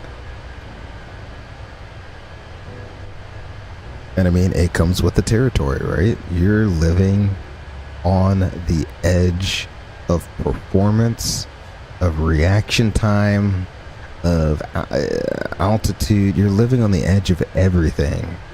That's a bold pilot. And with that comes that responsibility. Anytime you get behind the stick, could be the last. You know, that's commercial aviation. We've come a long way. I definitely like taking pride in the fact that we take our jobs very seriously. We know that in the back of this A320. We got 100 and what is it? 150. How many people do I have on here? I don't even know. 140. Wow, we're light. 141 people in the back of this A320. You know? Each one of those 150 people has a different story, has a different reason that they're flying, has a different place that they're going, different people that they're seeing. It's a major responsibility. Let's clear this company message. I don't like company messages just hanging out like that. There we go. For the delay. Yep. There's always a delay. Okay, I'll put you back on the performance there. Oh man, I just realized the 59 knot headwind. Look at the view out the right wing though. As we get ready to come across the boot of Italy here. As we leave Greek airspace for Italian airspace. We're getting ready to fly across the boot of Italy. At least the heel of the boot, whatever. Let's kick in the soccer ball down there. And then what is this? I think this is Naples. Yep, Naples. That's our alternate. So there we go. We're gonna go up there, and then I think if all goes well tomorrow, we're gonna do some Swiss Air Ops. We're gonna go Swiss Air up to Innsbruck. Hopefully we can do the famous approach up there into Innsbruck. But that's the plan. That is the plan, at least for now.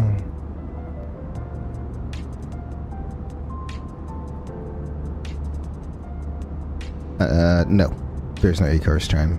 You just get the company message. So,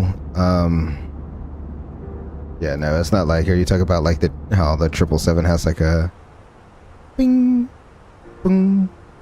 Like, no, we don't. There's none of that. It's just you get the company message up here and it's very silent. So you just see something pop up there or it's in there, and depending on the type of message will depend on, I don't know how they format it. I really don't know how they send things, but depending on the type of message, you'll get the company message here and it will automatically print here.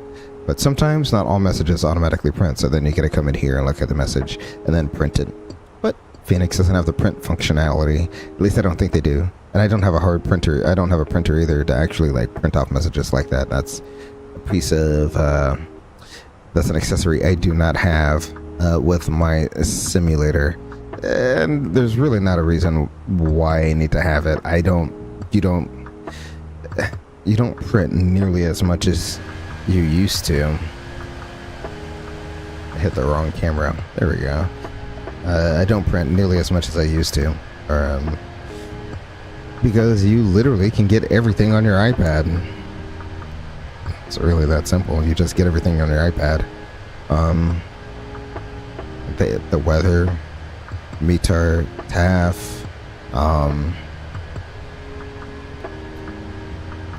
the turbulence reports.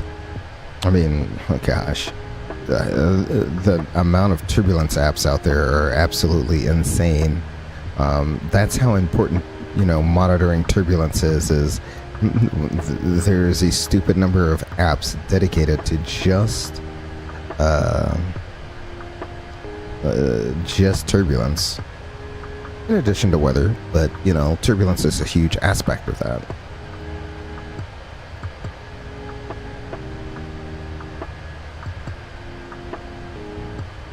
See, we should be able to see Italy. There it is, right there. Tell me that doesn't look just like what we're watching. Doesn't that look just like it? Like that, like to cancel IFR at this time, proceed VFR. Absolutely beautiful day. I got real-time weather on, right? I'm pretty sure I do. Yeah, live weather. There we go. Yeah, Skypath is one that we have, and our weather app as well has turbulence in it as well.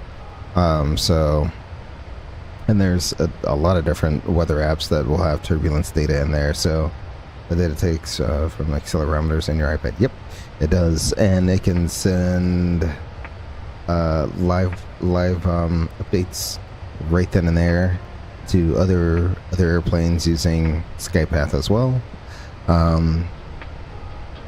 And our weather app as well can do the same thing.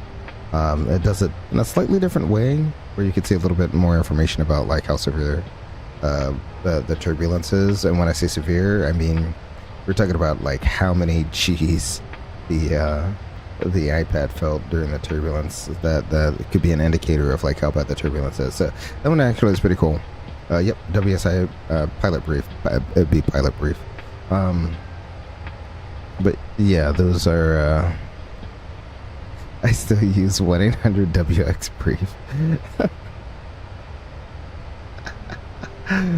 Dude, you're giving me flashbacks to a long time ago when I had to dial that number.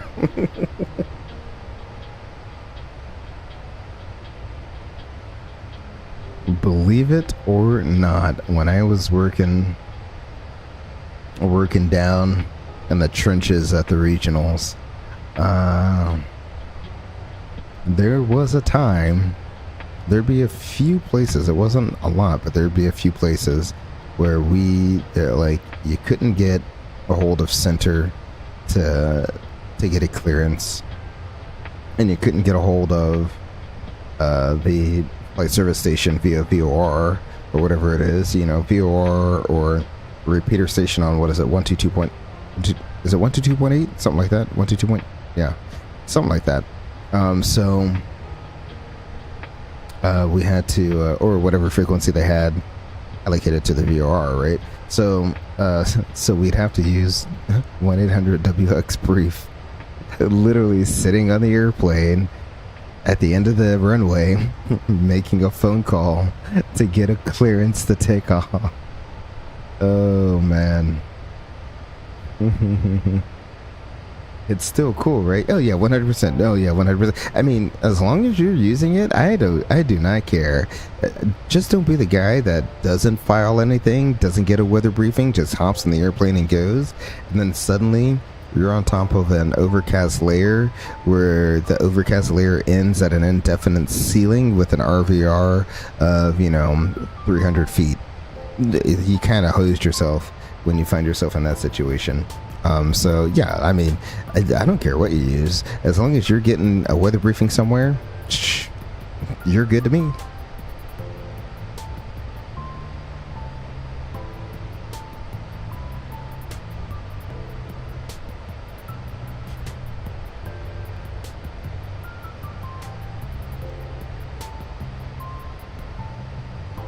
It's crazy to just look down and see how flat Italy is compared to Greece. That we just look at that, mountains all over the place there. You go across this body of water, flat. I don't even know what the name of this body of water is. Something. I think that's a technical term. Something is the name of the body of water.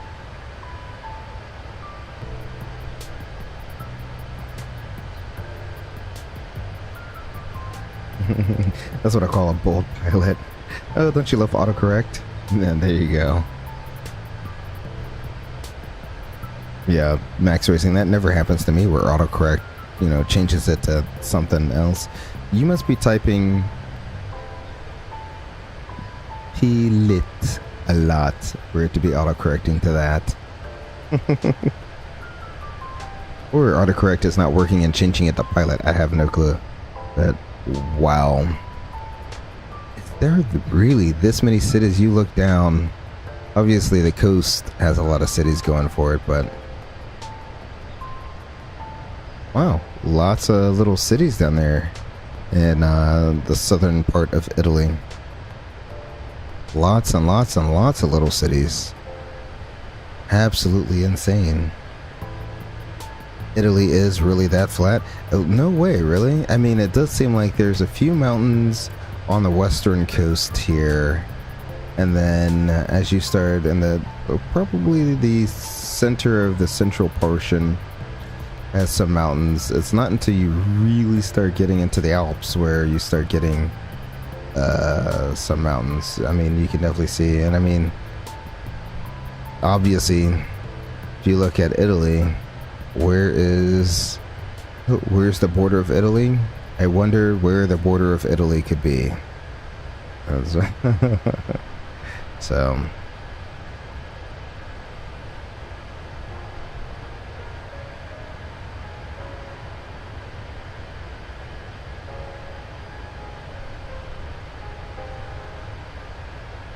little airport right there. Interesting. And you'd think there'd be more airports with as many cities as there are just kind of sprawled out all over the place here.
Literally, Italy is center. Italy is probably like Florida. It's long and not too wide, and you can. The cool part about flying down the center of Florida, at least, is you look left, you can see the ocean. You look right, you can see the Gulf. And I'm not going to cave in and say the new name of the Gulf. It's dumb. I'm not doing that.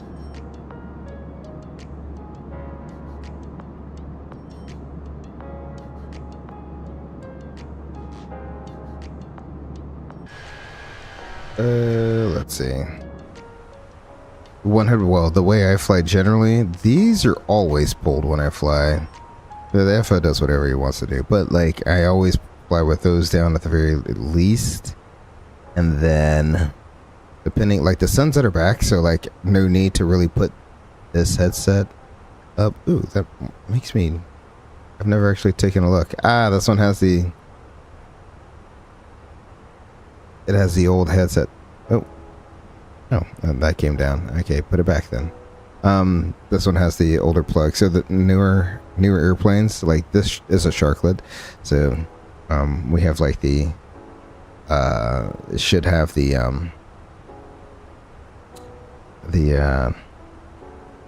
general aviation plugs versus the Airbus plug. It is what it is. I was just curious about that.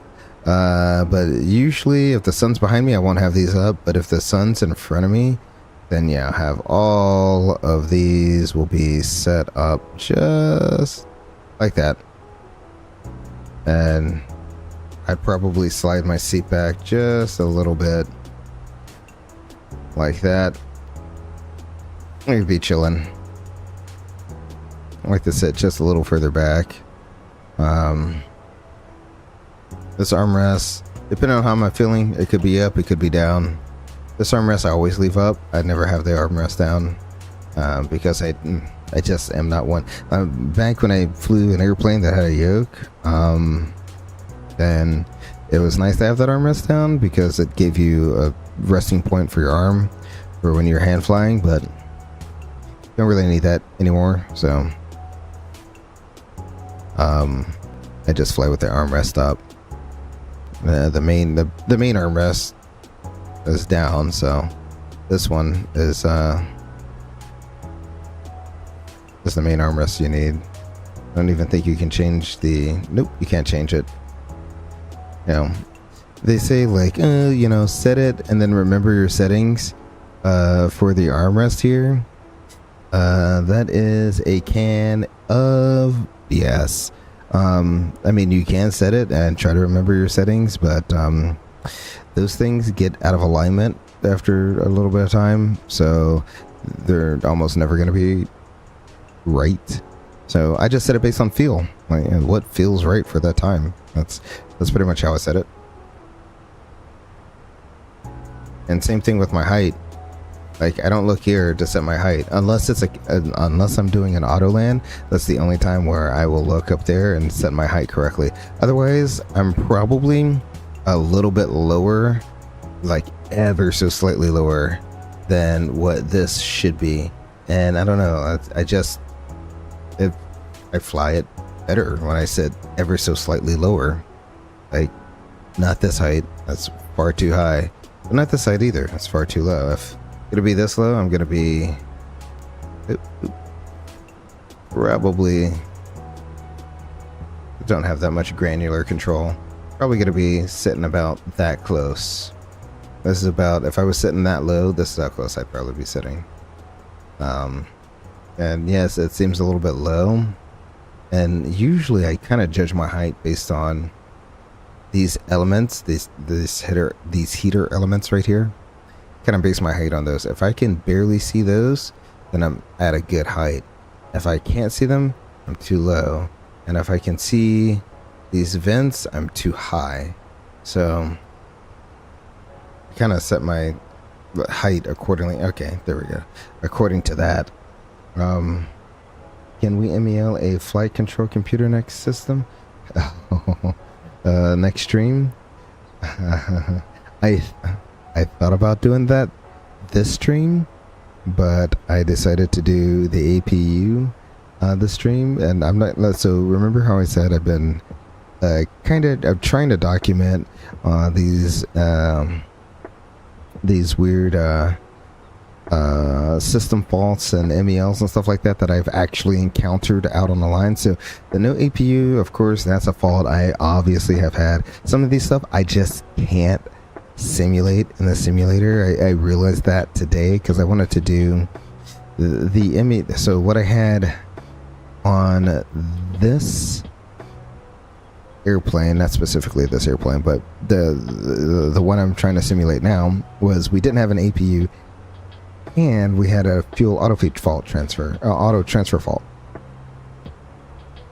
which is no big deal. The only thing you got to do is, there's a few things in the MEL that you have to like turn on transfer pumps manually.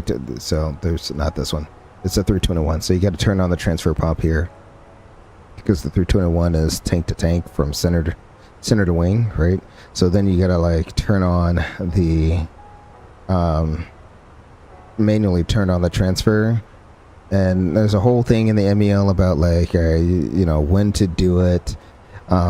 Because you can't just like, so if you're taking off with fuel in the center tanks, obviously you need that much fuel to go however far you're going, and your wing tanks are full, so you just can't like start transferring fuel into the wing tanks, because then you're going to overfill the wing tank. So you got to let the wing tanks burn down a little bit, and then you got to start transferring fuel out.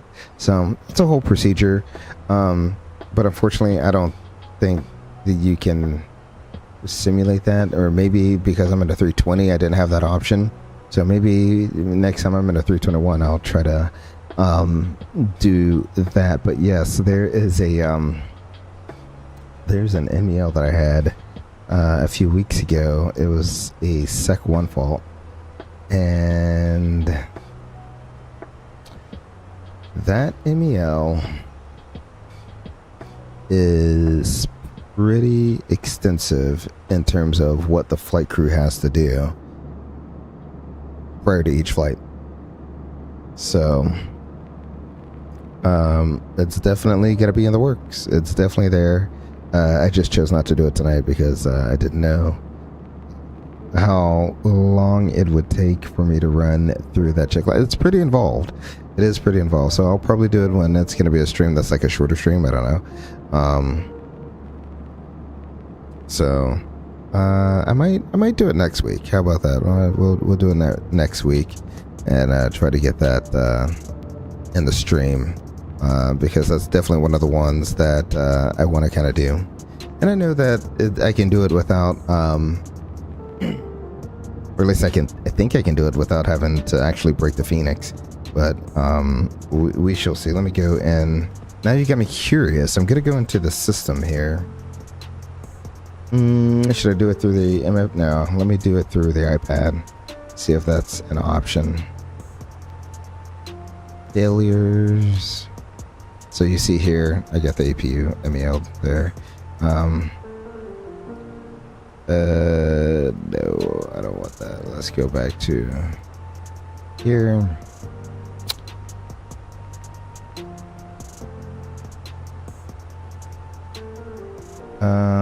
So we want flight controls.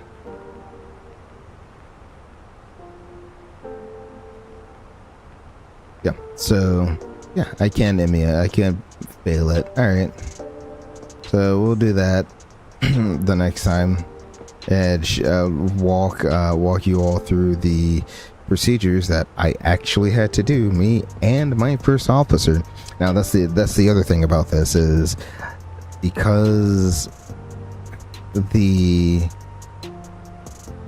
side stick in the Fenix and pretty much every airplane is bound to just one side.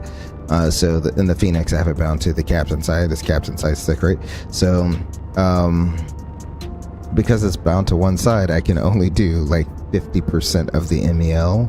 So it shouldn't take nearly as long, but I will still walk through the entire procedure as if I'm doing the first officer stuff as well, because you got to test both side sticks. So yeah, that'll be hopefully a pretty exciting one. This one, pretty simple, pretty easy, just no APU, so we had to do an external start and a crossplate start. Easy squeezy, you know, could happen in the real world as well, and it often does happen a lot of times. But it seems like in the summertime, they actually try to keep the APUs up and reliable, as they know that is the best option to cool down the airplane. The PCA is good, but when temperatures start getting above a certain degree, then the PCA just can't keep up keeping the aircraft cool. So that's why the APU is kind of the preferred way of doing things. Plus the airplane likes its own power as well. It'd much rather prefer its electricity come from the APU than ground power. Ground power can be fickle. That's, wow, I did not just say that. It can be fickle. And so when the ground power is fickle, the airplane will drop it. So it actually prefers its own ship power versus taking ground power.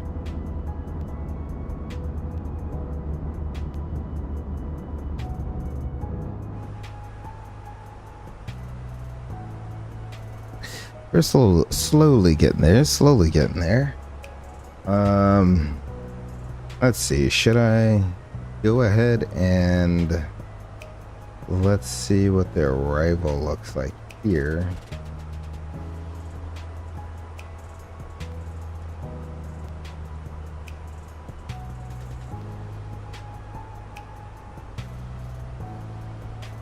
I already forgot which approach I did. Was it the Yankee or the Zulu? I have no clue. It's probably the Zulu. The missed approaches are different. That's the reason why.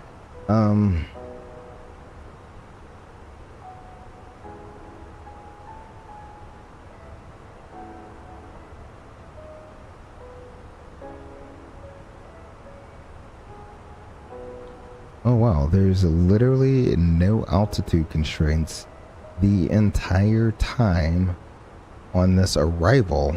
Alright, so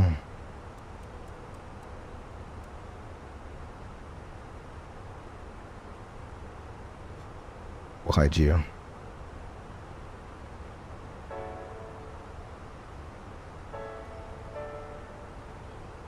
There we go. It should be good there. Excellent. Alrighty, so we shall step through. It starts at LOT at 250 knots. And then we have a Romeo Fox 414. Then we have Rome VOR RMC. Then we have Octom, a max of 230 knots. Then we have Asalu, max 220 knots. And then 220 knots kind of carries on for a while. So we have VCAB, Romeo Fox 442, Romeo Fox 443, Romeo Fox 444, Romeo Fox 446, Romeo Fox 447, Romeo Fox 448, and then Exama at 200 knots, and that's going to be 5,000 feet, 200 knots. And then let's go ahead over to the approach there, and then we get 5,000 feet, 200 and 200 knots. And we'll proceed to Maven. Maven's at about 4,000. And then from Maven, we can proceed into FI-16R, CI-16R. Why are they different? CI-16R and then FI-16. Where's CI? It's somewhere in there. Oh, there it is, right here. It's 2 miles in front of the FI-16R. And then we have the runway. So from the final approach fix to the runway is 8 miles on a 30-degree glide slope. So there's our final approach fix. So we got 3.6 right there. 6.9, close enough. 3 point. Did I do math? Did I do math good? Doesn't seem like that's 8 miles.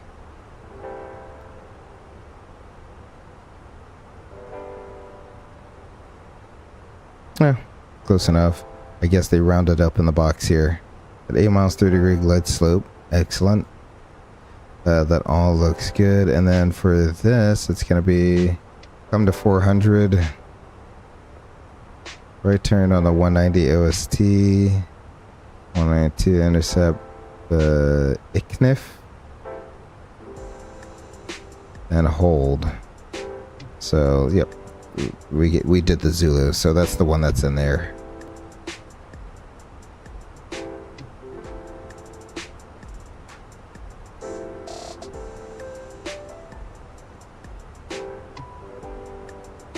Alright, we'll turn you back to the arc mode. I'm going to turn everything down just a tad. There we go.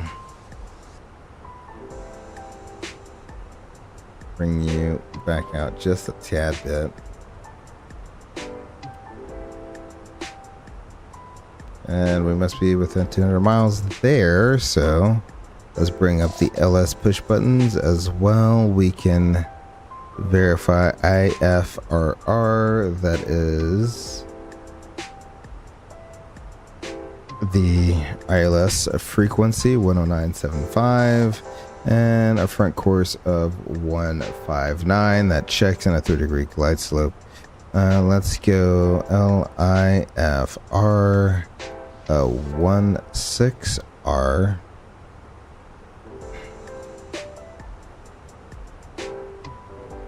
It's RF. Return. Don't mind me. LIRF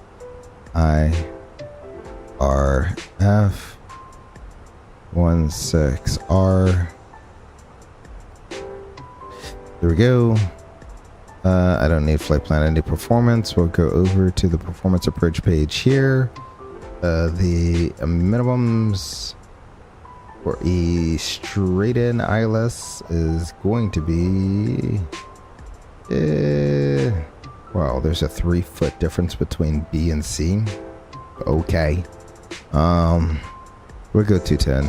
It really depends on your ref speed. So right now, like, our ref speed is currently in like category B. So we could go 207 if we really wanted to. In fact, you know, I probably will, because we're going to be burning off gas along the way. That's going to lighten up our ref speed. And the current or weather in Roma is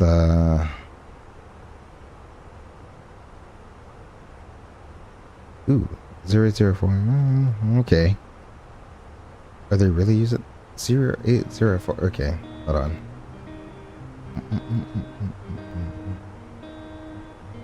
Okay. Yeah, there we go. That works. All right. So 004, so we'll do that. 080 at 4. Temperature is 10 degrees. And the QNH is 1025. So what I will do, we'll do flaps full, auto brakes low. And what I will do is we'll go ahead and set 1025 here. So once, we will set it twice and set it thrice. Excellent. We literally are all set up for the arrival now. The only thing we haven't done is brief it. So we got a little bit of time right now. Let's go ahead and brief it. Are you ready for a briefing, Ghost FO? Yep. All right, that sounds good. Excellent. What are your threats? Biggest threat is no APU. So we need to have an engine on all the way until we get ground power connected up to the aircraft. Thank you for reminding me about that. If you could give me another reminder once we begin our turn into the gate, just let me know that we have no APU, and I'll remember to keep the number 1 engine going. We'll be coming in on the Lat 3 Echo arrival here. There's no crossing restrictions, just speed restrictions. Plan on doing if we look at the weather here, it looks like it's pretty much visual. We'll back it up with the ILS to runway 16 right, the ILS Zulu to runway 16 right. I use full flaps, low auto brakes. Plan on doing a soft go around if we need to go missed. It'll be the published miss unless we get alternate instructions from the tower. When we do land, look at all this empty space over here. When we do land, plan a left-hand turn off on Alpha Golf or Alpha Hotel.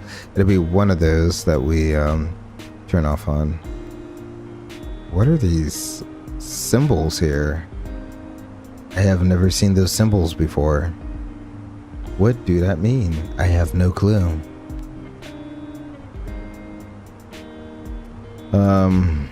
So Alpha Golf or Alpha Hotel.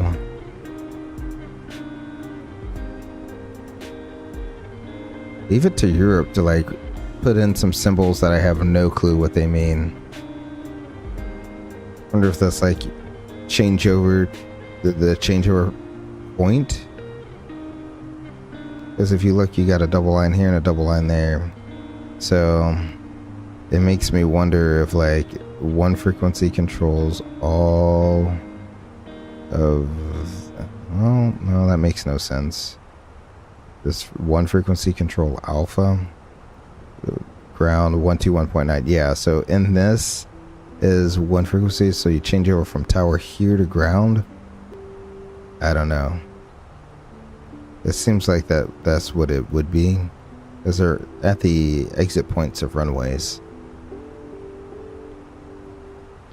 And tower owns all of this, and all of this over here. And then ground has this narrow strip. It literally controls just the perimeter taxiways. 121.9. I think that's probably what that is. I can almost guarantee you that's what that is. Alrighty, so, and then we'll taxi straight into the ramp. I don't know. We'll park in this cube area there. That seems appropriate. Because I have no clue where I'm going. Let's see, charts. We can go taxi.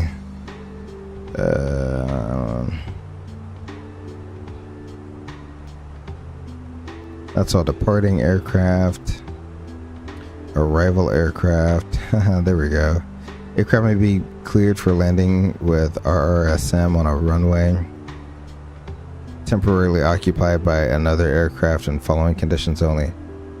Landing following a landing on 16 left or 16 right. The preceding aircraft has vacated the runway or it is in motion at a distance of 7,874 feet. At least from the threshold, and will vacate the runway without backtracking. So that's so literally, if someone is 7,800 feet or more down the runway, we can still land even if they're still on the runway. That's crazy. Landing following a takeoff, the departing aircraft has taken off and is at a distance of 7,874 from the threshold. Aircraft will be advised of the RSSM procedure in progress through the use of ATIS. So when they're saying RRSM on the ATIS, then we know we may get an aircraft that could still be on the runway, but just 7,800 feet down the runway. That's interesting. Taxi procedures, wingspans. We don't have to worry about wingspans. Parking general information. I'm not too worried about that. Look at there. Use of APU. Don't have to worry about it. We don't have one. Pilots cannot use APU on parking bay where equipment is available to connect direct electrical power and cabin air conditioning. If equipment mentioned above is not available, it is compulsory to use mobile ground power, keeping the APU shut off. If aircraft is not equipped with connection for electrical power or air conditioning, or mobile ground power is not available, or only for wide bodies, the outside temperature is too high or too low, pilots may use APU for the time strictly needed for departure and arrival procedure from or to assigned gate. Wow. Yeah, that's the other thing about Europe is they have all these pages and like you do not run the APU unless absolutely necessary. Like you don't turn that APU on until like when you need it, right before door closure. Arrival, speed restrictions, 210 knots, starting the turn to intercept the localizer, appropriate view or radio on DPS. 180 knots, completing the interception turn at a distance of 8 nautical miles from the threshold in case of a straight in approach, and 160 knots, 4 miles from final. So these seem pretty standard. I usually like to intercept at 210. I like to fly down at 170, and you're by 5 miles you're fully configured. Noise abatement procedures. In order to reduce noise over the airport, surroundings, aircraft circling prior to going to land shall comply with the following. We're not going to be circling.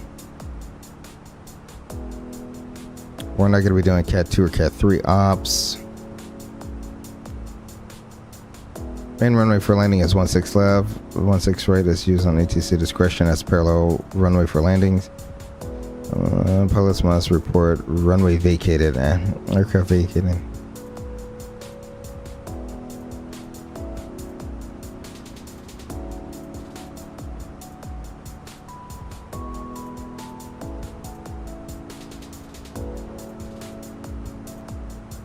There we go. Reverse thrust above idle should not be used on 16 left. That's the 16 left restriction. Oh, well, we got 16 right as well. Aircraft landing on 16 right shall not vacate on runway 7. Yeah, that seems about a rapid exit point. Alpha Golf or Alpha Hotel.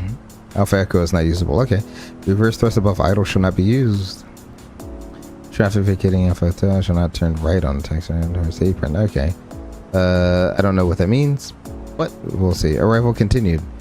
We're not landing on that runway. Minimum occupancy time Look at all this stuff.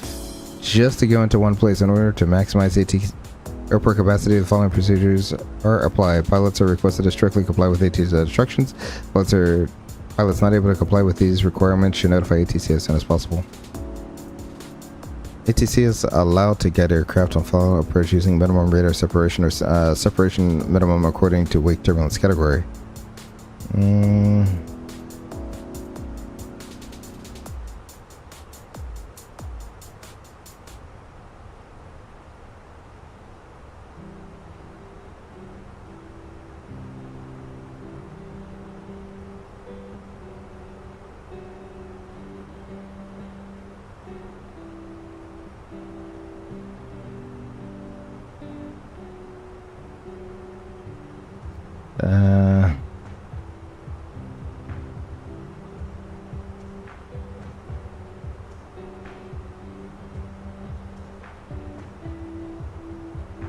Okay, so they even have the specific distances for if you were going to land and you wanted to get off on Alpha Golf or Alpha Hotel.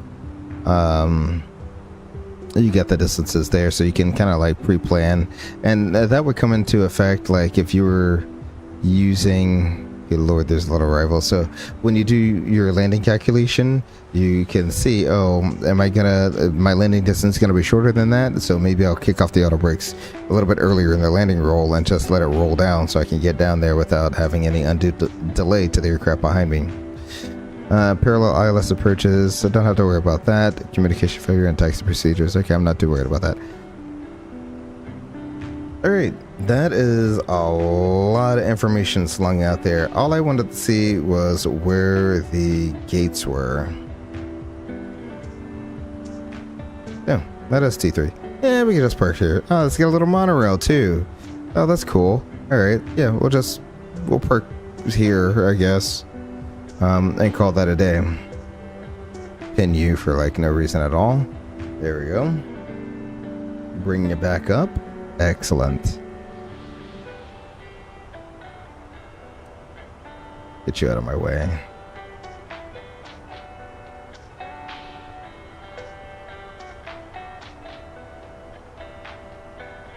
There you go. Little moon out there. Nice. So we don't have to do a landing assessment, but that is one of the things we could do, is figure out what our landing distance is going to be. I said 16 right. Let's apply the METAR. We're going to be at a weight of, I always like the worst case scenario, so 139.4. Are we above landing weight right now?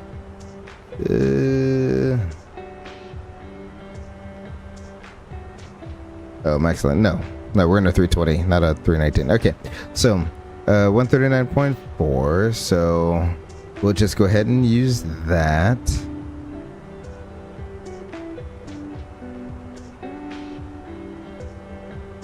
Low auto brake, auto reverse, manual land, flaps full, auto thrust on, 6,800 feet of runway. So with a 15% margin of error, 78.28. So I think we should be fine there. It'd be cool if I could convert that out to meters. I'm not going to do that because reasons.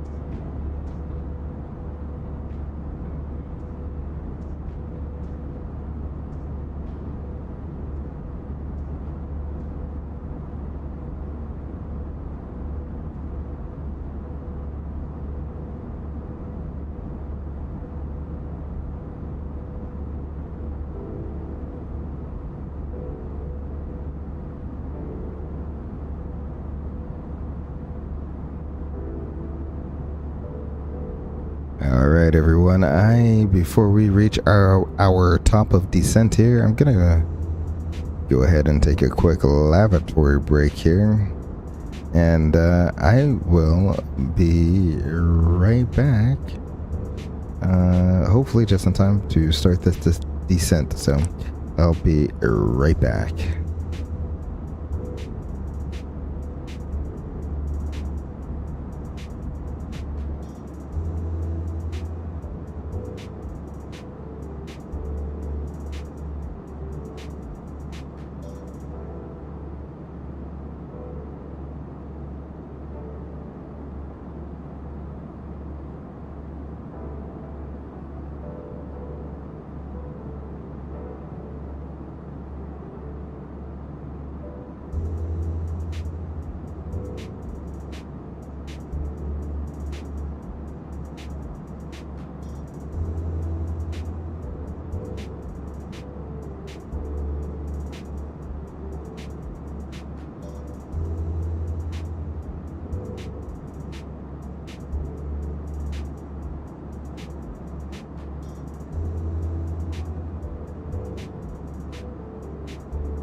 All right.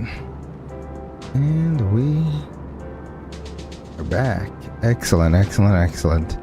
Let's go up front and see where we're at.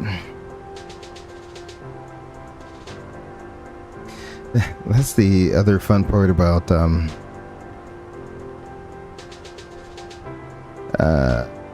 flying in the European airspace is they have a way of zigzag. Like there'll be literally some airports where you go east, west, or north, south, whatever it is, parallel to the runway, back and forth, back and forth, back and forth, until you're on their approach. It's just like interesting how they do it. I'm sure in real life they do that to meter traffic, and then they can give directs wherever they need to give directs, but it is kind of annoying. Alrighty, I don't know what altitude to go down to, so we'll start at 10 first, and we'll sort that out as need be.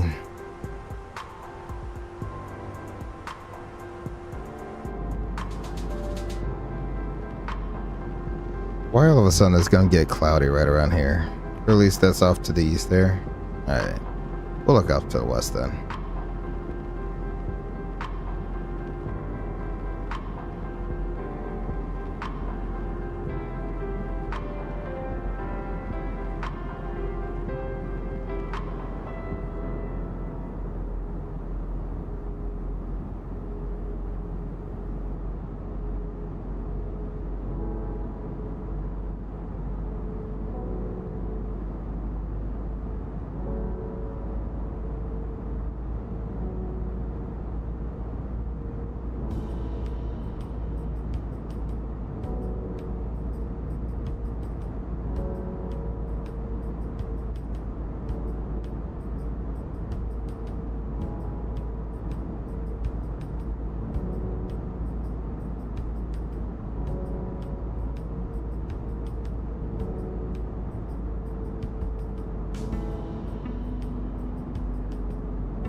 Flying up the beautiful Italian coast there, getting ready to pass Naples, Italy.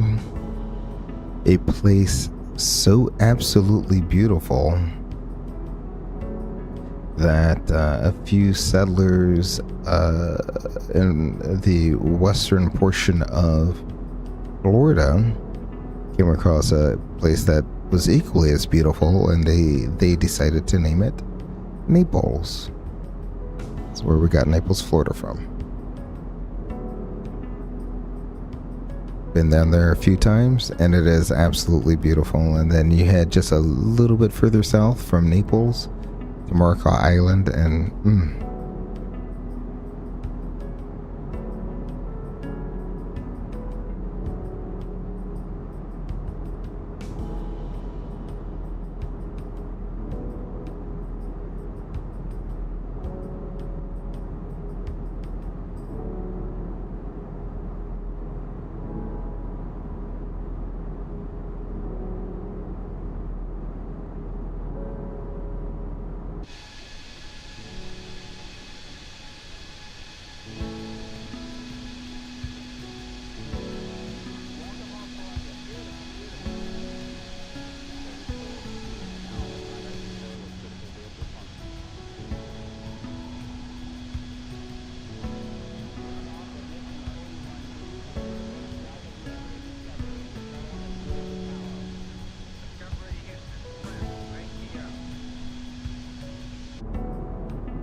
ooh, we're high according to this, so we go ahead, pop out the speed brakes, bring up our profile here.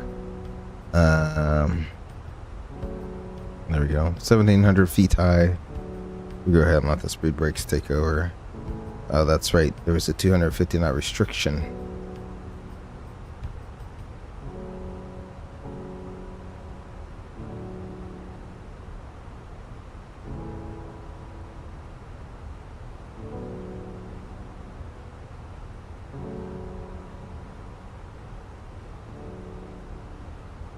And since we're in a 320, we're only going to get half the speed brakes. So anything past the halfway mark, nothing happens. So I'm going to bring my speed brakes back up to the half detent, which is right. We look down. There's the click. We're in the half detent, right? All right, so there's the half detent. Take a note of your speed brakes, right?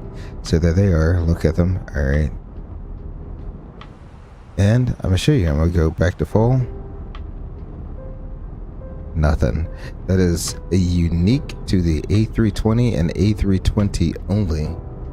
Looks like we're pitching up. Did we get back on profile? Nope. Oh, we're slowing down to 250 knots. Or sorry, 230 knots. We're like going to be right just on the edge, but we're coming back down on profile. So yeah, the half speed brakes unique to the 320 and the 320 only. A lot of captains I've flown with, and even I haven't figured out why that is so. I can only imagine it has something to do with the length of the 320, where that tail is in relationship to the wing. I don't know, but some engineer somewhere found out don't do full speed brakes in a 320 unless the autopilot is off. So there's a specific reason. They want you to be able to feel what's happening to the airplane. So again, there's something with the size of the airplane that is exactly in a bad spot for you to get full speed brakes. So it is what it is. Let's go ahead and we can stow the speed brakes at this time, since we are now back on profile.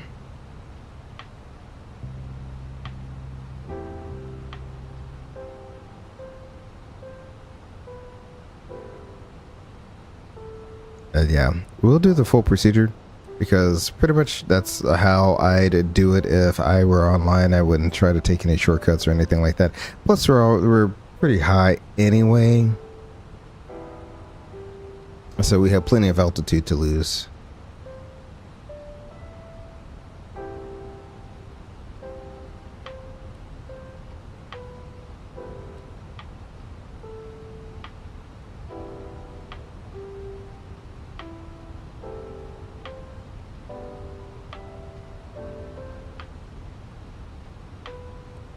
Now we got the 220 knot restriction. This just gets so hard all the way up here, because we can't put out you can't get any flaps out yet. Still gotta wait before you can put flaps out. I don't know what that was. There was a mode reversion, but not really. So what I'll do is I'll give it a quarter speed brakes and just let it ride at a quarter speed brakes for now.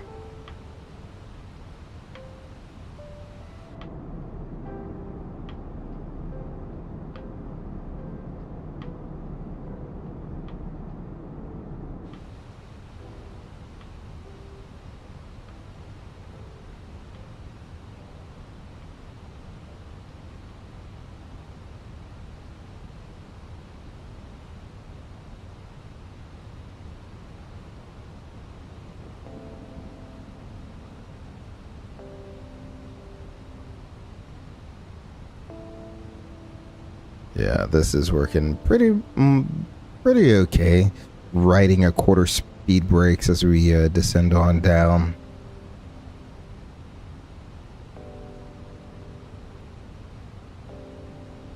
Still in thrust idle, pretty much on profile.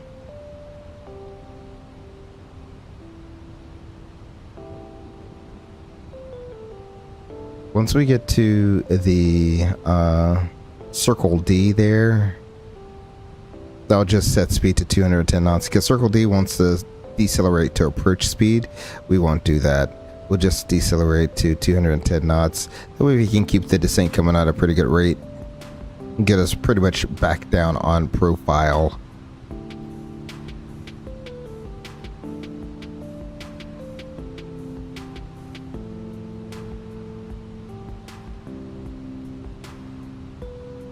Keep getting the flashes of more drag. Now we're at an altitude where we can just barely start getting flaps in, but we still haven't slowed down enough to actually get the flaps down, so I'll keep a quarter speed brakes as it is now.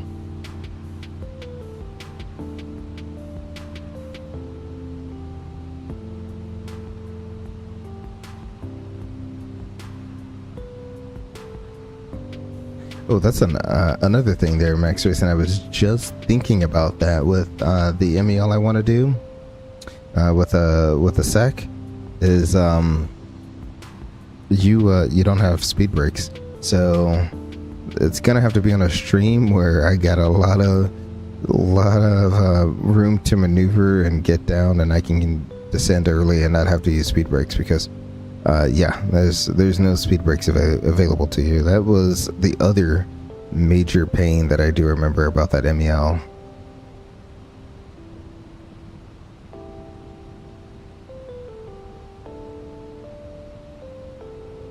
Alrighty, so let's go ahead and turn on the wing lights. We'll turn the seatbelt sign back on at this time, and it looks a little cloudy down there. Let's prepare the flight attendants now for landing.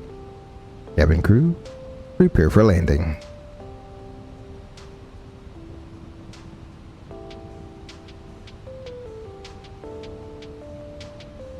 So you see it's just barely hanging on to this descent profile as is. Oh, didn't mean to do that. There we go. Might turn on the engine anti-ice. What are we looking at? -5. Yeah, let's go ahead and turn that on because we'll be descending into some icing conditions here. Go ahead and look at you right there.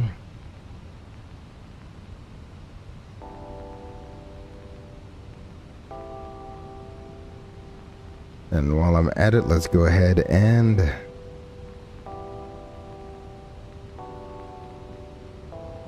get rid of our in-flight entertainment. Go ahead and get rid of you. Thank you very much for your service. Really do appreciate that.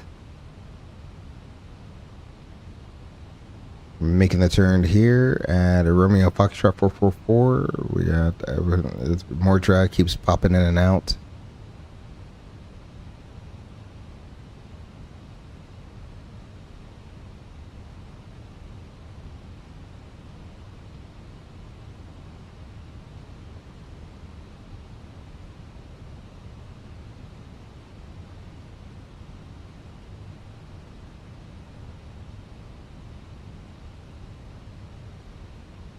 There we go. VFE next minus 10, flaps 1, speed verified. Excellent. Now I can go halfway. I didn't hear the click.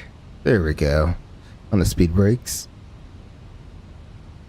We'll let Circle D activate our approach phase for us. If we look over here, once we pass Circle D, the approach phase will go from descent to approach. Well, that's what I'm looking for.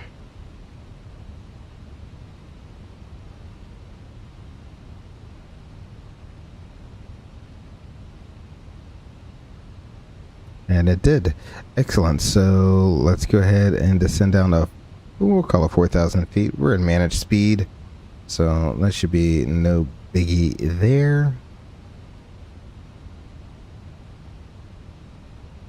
Why are you speeding up? That makes no sense. You shouldn't be chasing the green ball.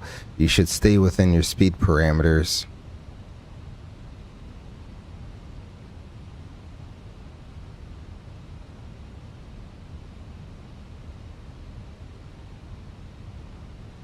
Only in an RNAV approach should you be chasing the brick. It seems like this was trying to chase the ball instead of maintaining its speed. That's why I changed it to open descent, so we don't overspeed the flaps there.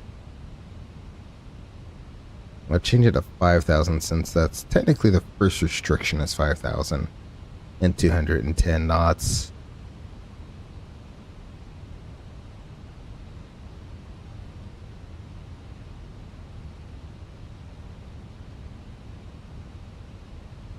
Still ever so slightly above profile. Not much we can do about it.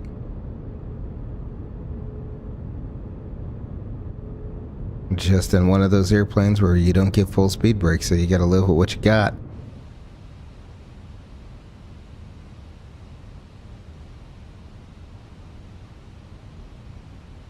Coming through 10,000 here. And let's go ahead and get the replay tool going. We'll start recording. There you go.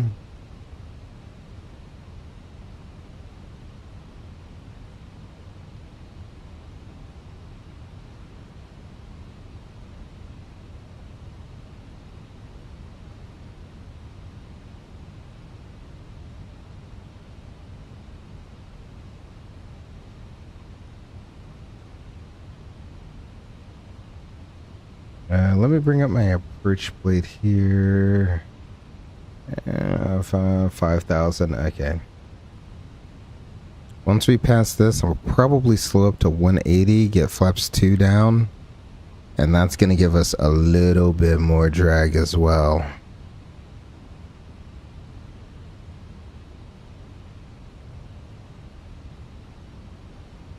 Well, let's see. Okay. This is going to be interesting. I'm going to go ahead and slow it up to 180 knots just to get flaps 2 going.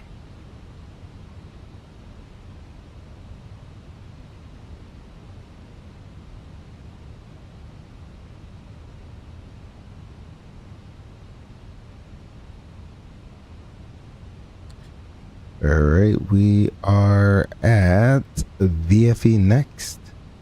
-10, flaps 2, speed verified. I forgot through 18 to do a descent checklist here. Let's go ahead and do one. Altimeters, transition altitude is going to be 6,500. Auto brake is low, prefer approach page is set. Arrival briefing is reviewed. The whatever arrival this was, lat 2 echo arrival, digital approach backed up with ILS Zulu 16 right. Status, this check no changes. Descent checklist is complete. There we go. We got flaps 2 out. Should be getting a slightly better rate of descent now that we got flaps 2 out. We're over this restriction, so we'll go and dial in the next restriction at an open descent. Excellent. I'll go ahead and dim this display up just a little bit. It's a little too bright for how dark it is beneath these clouds here. Excellent.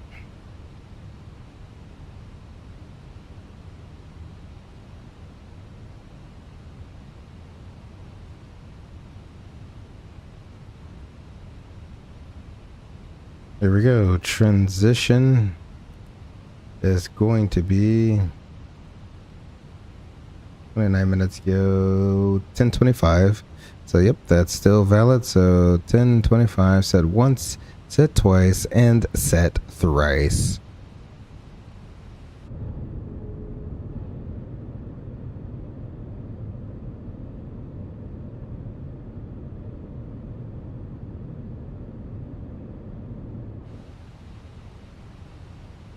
So our next restriction is going to be 2,500. It looks like we should make that restriction here. So I'll set 2,500.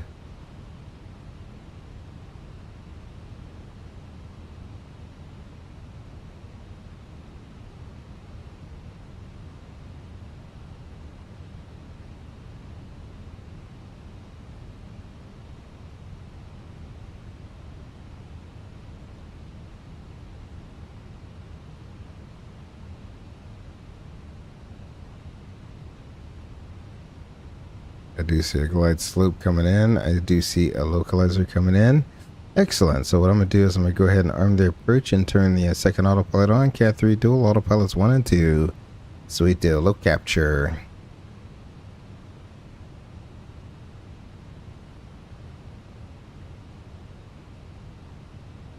And I went ahead and stowed the speed brakes as well, so I can shell out my rate of descent.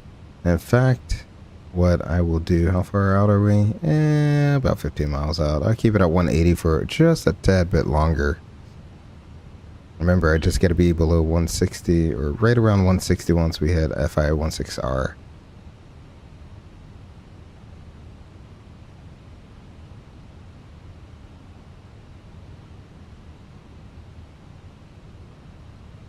In fact, let's go ahead and slow it up to 170. That's a great spot to be. Or we can, yeah, let's do 170 now. Hopefully we can catch that glide slope. That's what I'm trying to really do, is catch that glide slope, so we don't have to level off here at 2,500. 35 for 25.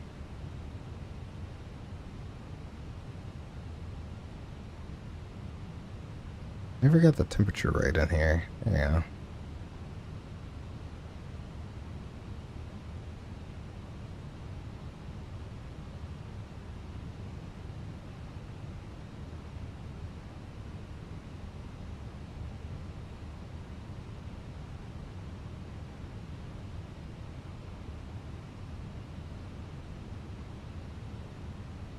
1,500.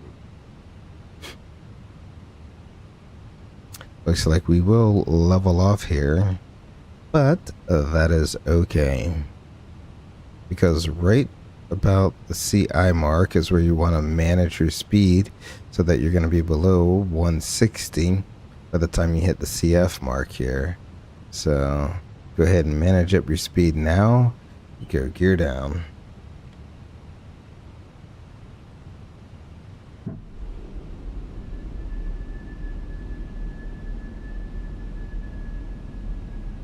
Flaps 3.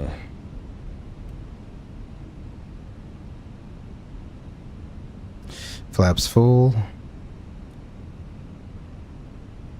We'll wait for the before landing checklist just a little bit. Glide slope capture. Set the missed approach altitude. It's going to be at 3,000.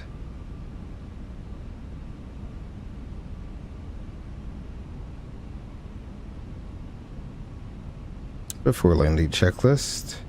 Altimeters 1025 and 2400. Engine mode is norm. Landing gear down through green. ECAM memo is, we're holding for the ECAM memo. Got about 100 feet to go.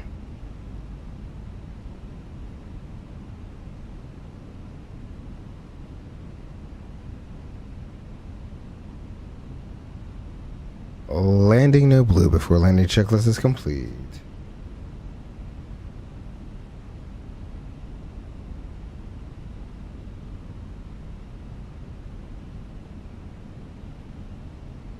Much easier than I thought it was going to be out here. That's okay. Nothing we can't handle, right?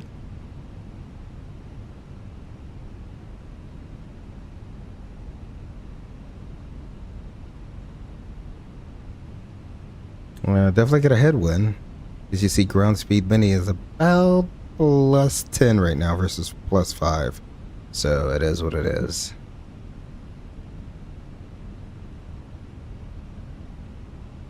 As that headwind starts dying down, ground speed mini should correct for that.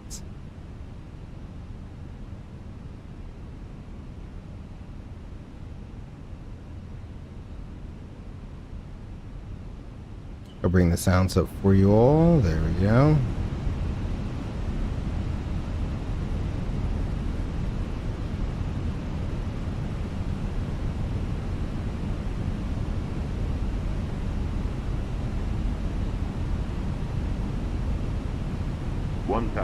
Stable.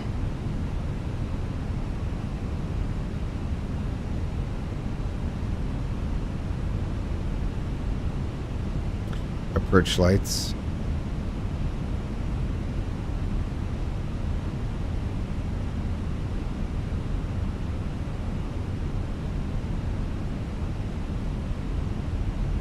Runway. Continuing.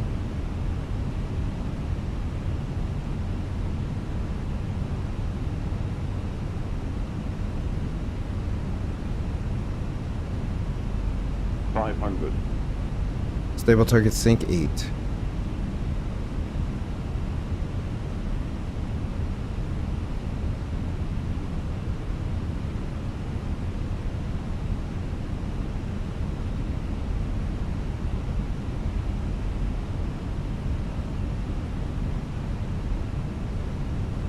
Above.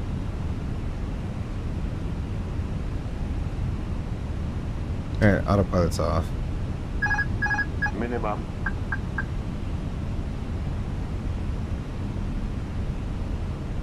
$100. 50. 40. 30. 20. Retard. 7. 5.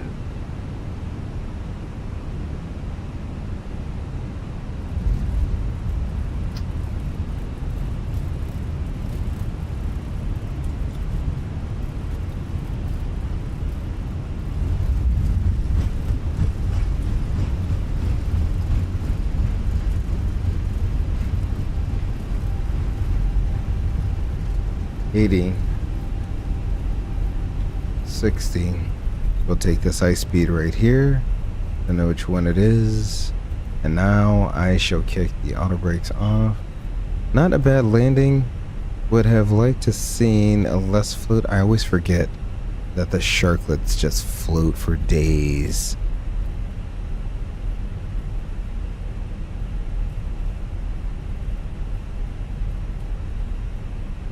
And it's definitely a slightly different technique to landing a sharklet than a non-sharklets, but that's alright. Alrighty. So we don't have an APU, but that's okay. What we'll do is we'll go pretty much straight into the ramp. I'll take Victor into the ramp here, and let's go flaps up.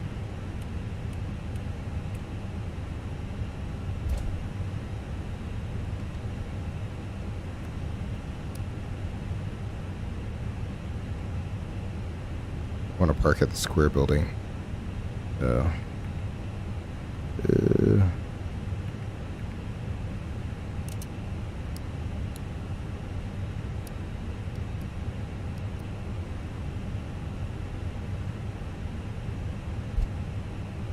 Let's find a parking spot at the square building, shall we? Oop, oop.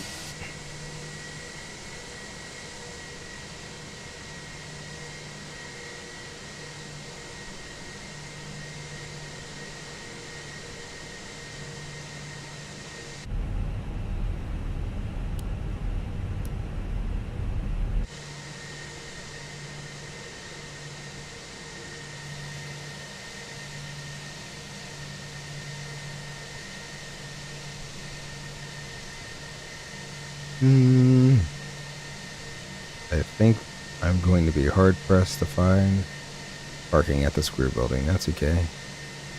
I just keep finding. I keep going around until I find a place.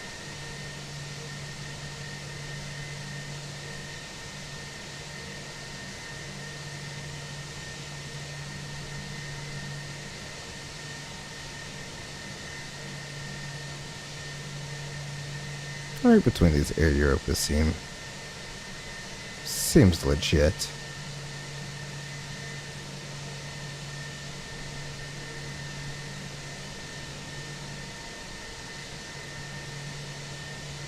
Or should I go down and park with where the rest of the narrow bodies are down there?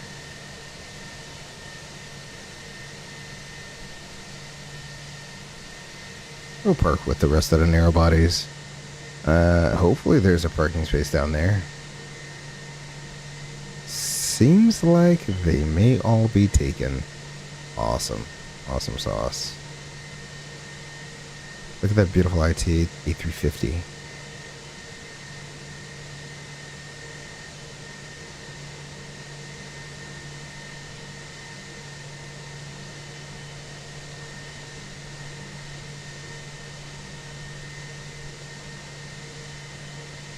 I am just trying to find a gate that's open and I can park at. Let's go around the corner. We'll park beside the ITA. How about that? Can't get beside the... I think that's an Air Malta. The one of them kind of looks like Norwegian. Can't tell what the other one is. Alright.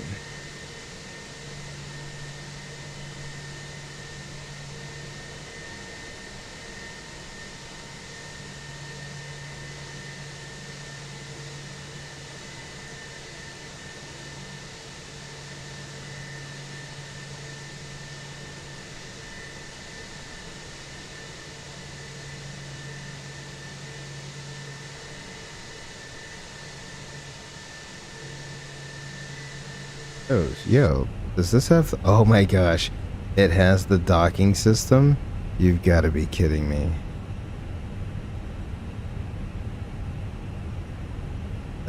Bravo, is this the gate as B32? I don't know.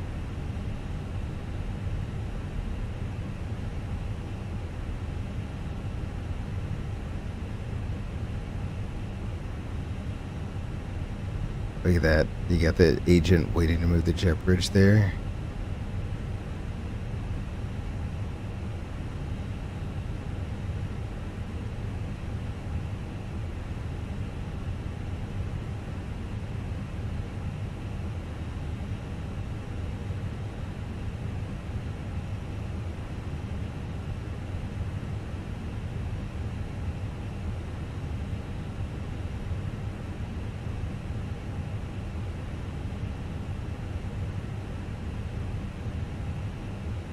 There we go.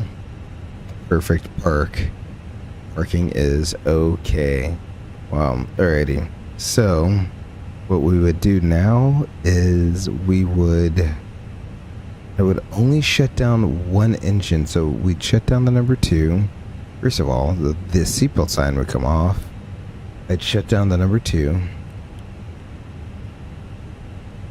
And then you're pretty much in the holding pattern. Right? So now you gotta wait until the jet bridge comes up, or they hook up external power. So ground services, they toggle to jet bridge. Jet bridge is coming. It's coming.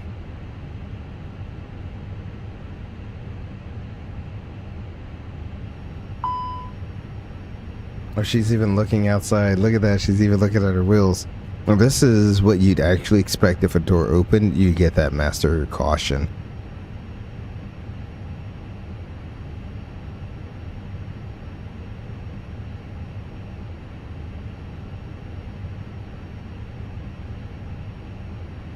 And then, once that jet bridge is in place, right? Jet bridge is in place. It's stopped moving. Ground personnel can lower the cable from the jet bridge and hook it on up.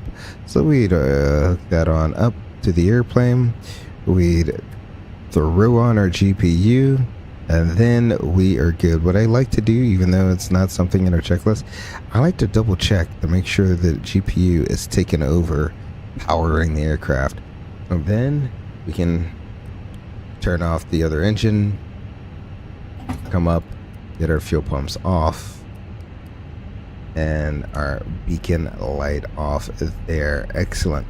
And then we check our fluids again. 16, yeah, and rising. The other one's been shut off a little bit longer. Hydraulic looks good. No weird messages in our status, and we're holding oxygen just fine. Excellent. Shutdown checklist. Park brake is on and checked. Engine master is off. Engine mode is norm. Speed brake disarmed. Radar is off. Wind shear is off. Right? Yeah. Fuel pumps are off. Slides or disarmed. APU is off. Shutdown checklist is complete. Alright, so instead of deplaning, we'll dismiss that. So instead of deplaning, I'll take this back to a ready state. We'll go ahead and activate that. There you go. That way we can get ready for our replay. Speaking of replays, I will go ahead and we will stop that replay. We will log off of the VATSIM network. Go ahead and do that. Disconnect there. Excellent. Thank you for your service. And everything is up and running. I'm gonna wait for the gray boxes to go away. Excellent. So what we can do is we'll go ahead and load our replay up. And we'll go ahead and start it.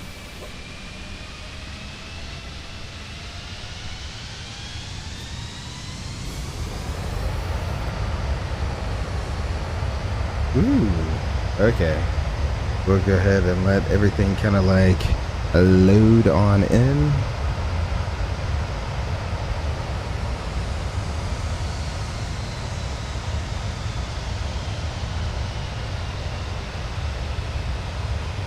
Alright, it seems like everything's loaded in. Wow, what a beautiful view that is. We'll save that one for the next view. Let's look at here. Alright, let's go ahead and start that. Don't sink. Don't sink. Don't sink. 500. There we go. Turn that on so we don't get annoying messages there. Bring the volume back down just a tad. There we go.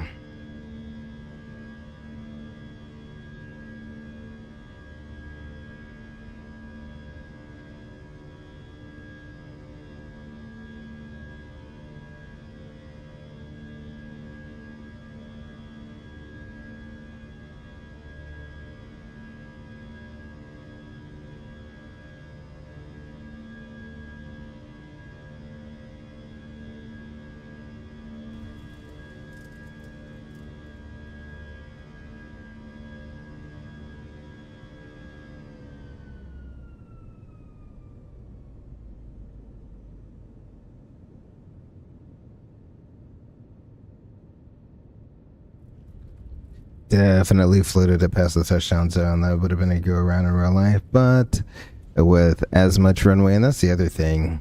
I really don't sweat the long landings on a long runway. Why? Because you have a long runway. Why are you going to sweat a long landing on a long runway? Actually, I want to take you back just a little bit so I can see a little bit of that water. Oh, there we go. Doesn't that look absolutely beautiful? The Italian coast as you're coming in. Wow.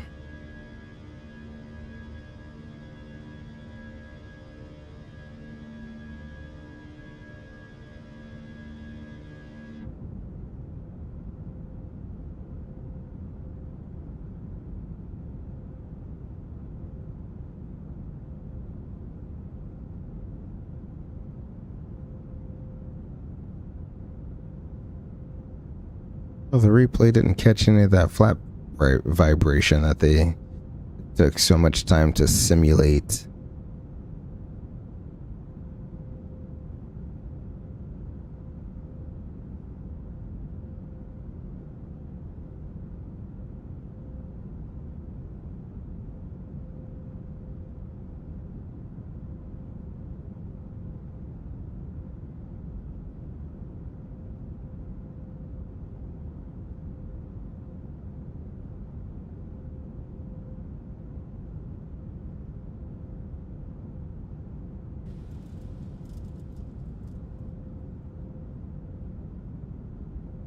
I mean, even in this, I can tell, even looking out the wing view, I can tell it floated it past the touchdown because those were the 1,000-footers.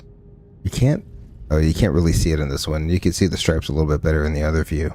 Alrighty, let's go back outside for that view, shall we? Right underneath the mains, we're gonna get to see this. I want to see it that way, or do I want to see it this way? Yeah, let's go this way.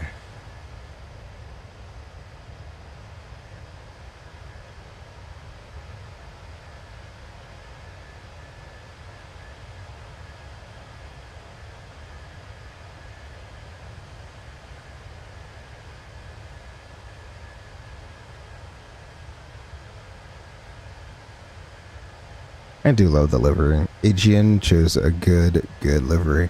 So, reaching 1,000-footers, I should have just not flared even more. I flared it too much. You see how it just led to the float there. I mean, we were, what, 200 feet past the touchdown zone? Because the touchdown zone mark is right there. So there's the end of the touchdown zone. One stripe, a stripe and a half. So yeah, about 200 to 300 feet outside the touchdown zone. Unacceptable, Gray Eagle. Do better. Alrighty, let's switch to this camera, shall we? We have to do the follow me mode. There we go. We'll decouple it real quick. No, that's not what I want. There we go.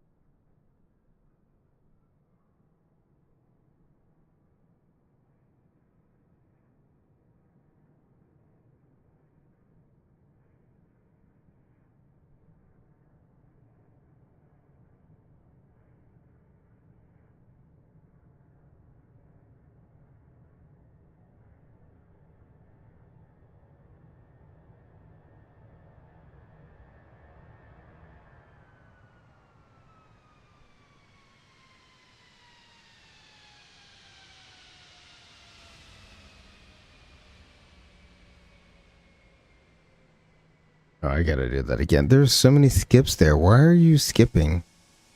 Right? Why are you skipping? One more time. That wasn't terrible, Gray Eagle. What are you doing?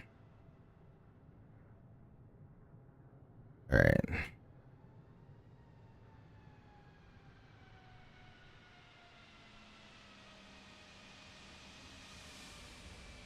Yeah, I don't know what the skips are for.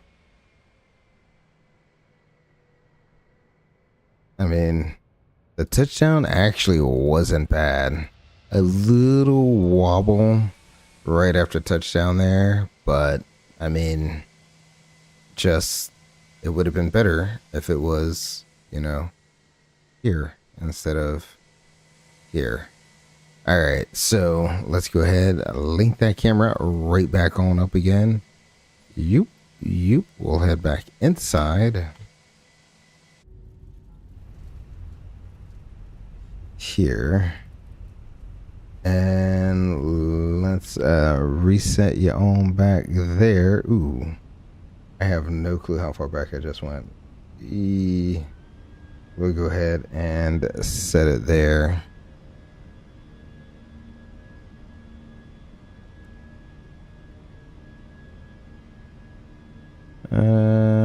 Okay. We're gonna get all the weird faults there.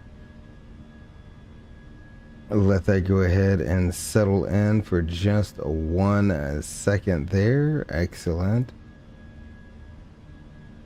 And if I could, let's see, go ahead and put you there. Wow, this turned out to be an insanely hazy day out in the coast of Italy, Roma, as they would say. And we'll go ahead, let's go ahead and roll the music.